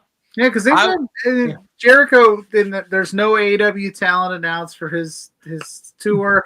There's all these little things where they're making you think. Right, that's what I'm getting at. They're making you think like it's a foregone conclusion he's gone, which it probably is. But that would be a great swerve for him to come back, like you said. That's the way where he's like, oh, he's off the AEW set completely. We're just waiting for the contract to run out, and then boom, shows up at the end. It's also worth noting the whole Jericho AEW cruise thing. It's a year away. The cruise is November 2026, and he never announces talent that early in advance to get into a show like this. But I just mean like because I look at those things, and I always look at those things where it's like we're completely not thinking about it, and then it's going to happen, like you said. So that's where I go with it because I'm like, it's way too early. It's all these things. I think Jericho does need. He also needs a tie the bow on his AEW time as well, and that's a great way to do it. Yeah, I wasn't even thinking about that till you said it because he's gone. He's going to go do the WWE run. He's going to have that last swan song there. But the only other way I could see this ending is maybe MJF coming back and getting involved if it's not Jericho and being like, I'm cashing this thing in. Which I think is so silly that they did that the whole year. Well, you have to do 7 days in advance now. I know, which I think is so. I think is what's the point? Yeah, it takes the excitement out of it. But hey, I like you, Pluggo. I didn't even have Jericho in my brain, but that actually would be that's what a really great way to do it because Jericho is so essential to the beginning of this company, and they needed him to be that first champ and the credibility to get the like he's so essential. But clearly, his time in AEW is. It's not necessary anymore. It's past, but he's always put in, regardless of what you think about, he's always put in good, like it's always been mostly good with Jericho. So I do think that actually would be a tremendous way to do it. And you have Jericho kind of, all right, I beat you. I'm the last guy that you kind of needed to beat to kind of. You swayed me, Joel Pearl. You swayed me. That's a good way to put it, Joel, man. Yeah, I wasn't even thinking that, man. I had this on the docket for All Out. But then I thought to myself, and I pushed it, and then All Out came and went, and then he didn't come back. And I said, you know what, because of the Canadians, lack of Canadians on the card, blah blah blah. And you know what, it makes sense to do it a month before Full Gear. Do it at Hangman's pay-per-view. The show is named after him. Go for it. Do it on the show where it matters. Wow, that would be wow. I kind of want that to happen now. Damn you, Joel Pearl. Shout out to Misfit Wrestling Podcast for popping in, and Maria saying hello. She's late. That's okay, Maria. No, go ahead and watch it all back. We'll appreciate it. And Misfit saying Spaceman Ace Frehley. We mentioned it earlier in the show, but surprising big loss there. Surprising big loss. So yes, but Joel, obviously a pleasure having you on the show. We always like it when you swing around these parts here. Appreciate you a lot for taking a lot of time and joining us this evening. Should we thank TNA for doing a clip show tonight? And next week and the week after that. So are we just going to book a Joel Pearl residency here? Oh, this is the Joel Pearl residency on between now. But I have a show to do in the morning, and I can't blow my spot every week. Yeah. But yes, you have a great show to do in the morning, and a great show that you do every morning over on Fightful Overbook. So let the people know where they can find you on the social media and exactly what that show is. If you don't know what that show is, you should. It's the best, and he wasn't lying when he said it's better than Busted Open. It's the best wrestling morning show in all of the land, in my humble opinion. And I'm not just saying that because you're here, Joel. I swear. Well, you could say it when I'm here or when I'm not here. I'll still take it. Yes. I am at Joel Pearl, JoelPearl, and also thejoelpearl.com on Blue Sky. Easy to find, I promise. Easy to interact with, except for on Twitter. I got most of my notifications off. I got to search to find anyone mentioning me at this point because sorry, cesspool. I keep track of what I say, but I don't keep track of what people say to me. I love y'all. I do. But sometimes I just don't want to hear everyone's opinion. I just live in my own bubble. Damn it. That's how you come up with Jericho Returns. Anyway, I host In the Weeds along with Jeremy Lambert. SP3 is also there. He does Tuesdays, Thursdays. I do Monday, Wednesday, Fridays. That's over on Fightful Overbooked. That's our secondary channel. That is our ESPN2. That is our opinion channel. We are the best morning show in wrestling, 10 a.m. Eastern until noonish, sometimes later. Depends what we have to talk about, covering the world of wrestling and literally everything else, because a morning show should never be serious and wrestling is fake, and so are the takes that we bring you. So check it out. And if you haven't, what's wrong with you? I appreciate you bringing me here. I do. I really do. Absolutely, yeah. You are welcome anytime, my friend. Anytime. Well, we very much appreciate you being here. Pluggo, do the dang I'm thing, excited. man. I'm excited to check it out while not at work tomorrow. So I'm on Yeah. vacation, so I can Hell do it yeah. while I'm doing my Yeah. yard stuff. Yeah, there you go. Or whatever else I'm doing. Maybe I don't know yet. We'll see how the weather plays. But yes, I am Pluggo. You can find me at Pluggo on all social media platforms. Sure, Pluggo. My face pops up. That is me. You can find Between Two Beards what we got going on at B2Beards on all social media platforms. For Exposure is back Saturday morning. We will be back, me and Blair Pacheco. So at For Exposure, probably talking about the world of independent wrestling. And then just stay tuned to my socials. I got some stuff coming up that I'm not allowed to talk about. That's all I'm gonna say. Yeah, you're gonna want to know this one, guys. You're gonna want to pay attention. I got a little tease. You're gonna want to pay attention. Yeah, I can tell Joel off there, but that's about it. Even Yeah. I don't know what it is, and I know Yeah. a lot of things. So I'm Yeah. Yeah. I don't know if I should drop the scoop to the Scoops guys. I don't know. But yeah.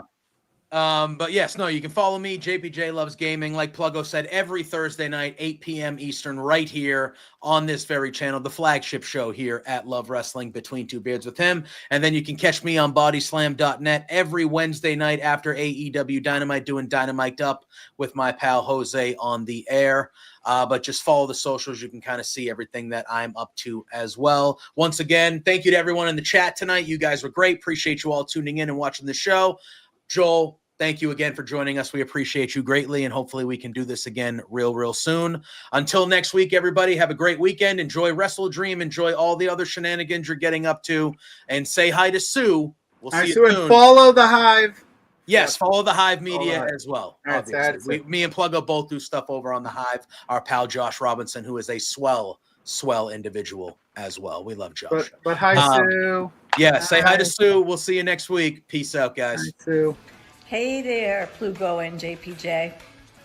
It's Trent's mom, Sue, and I have a bone to pick with you. So, I understand that you guys are being real idiots and spending your entire monthly budget. You've got to be kidding me. This is not the way to be when you're trying to run a business. Your boss, Spencer, is really pissed off at you. I'm pissed off at you. You have some nerve. Get a grip. You have to control yourself. You can't just go out and spend all the money that you're making, you Two Beards guys. Oh no, this is coming out so stupid. Anyway, behave yourselves, or I'm gonna cut you off from watching AEW. You're no longer gonna get to know, be able to meet my son. What? Or me. I'm sorry, this is like, I don't know. Anyway, thanks so much for being fans.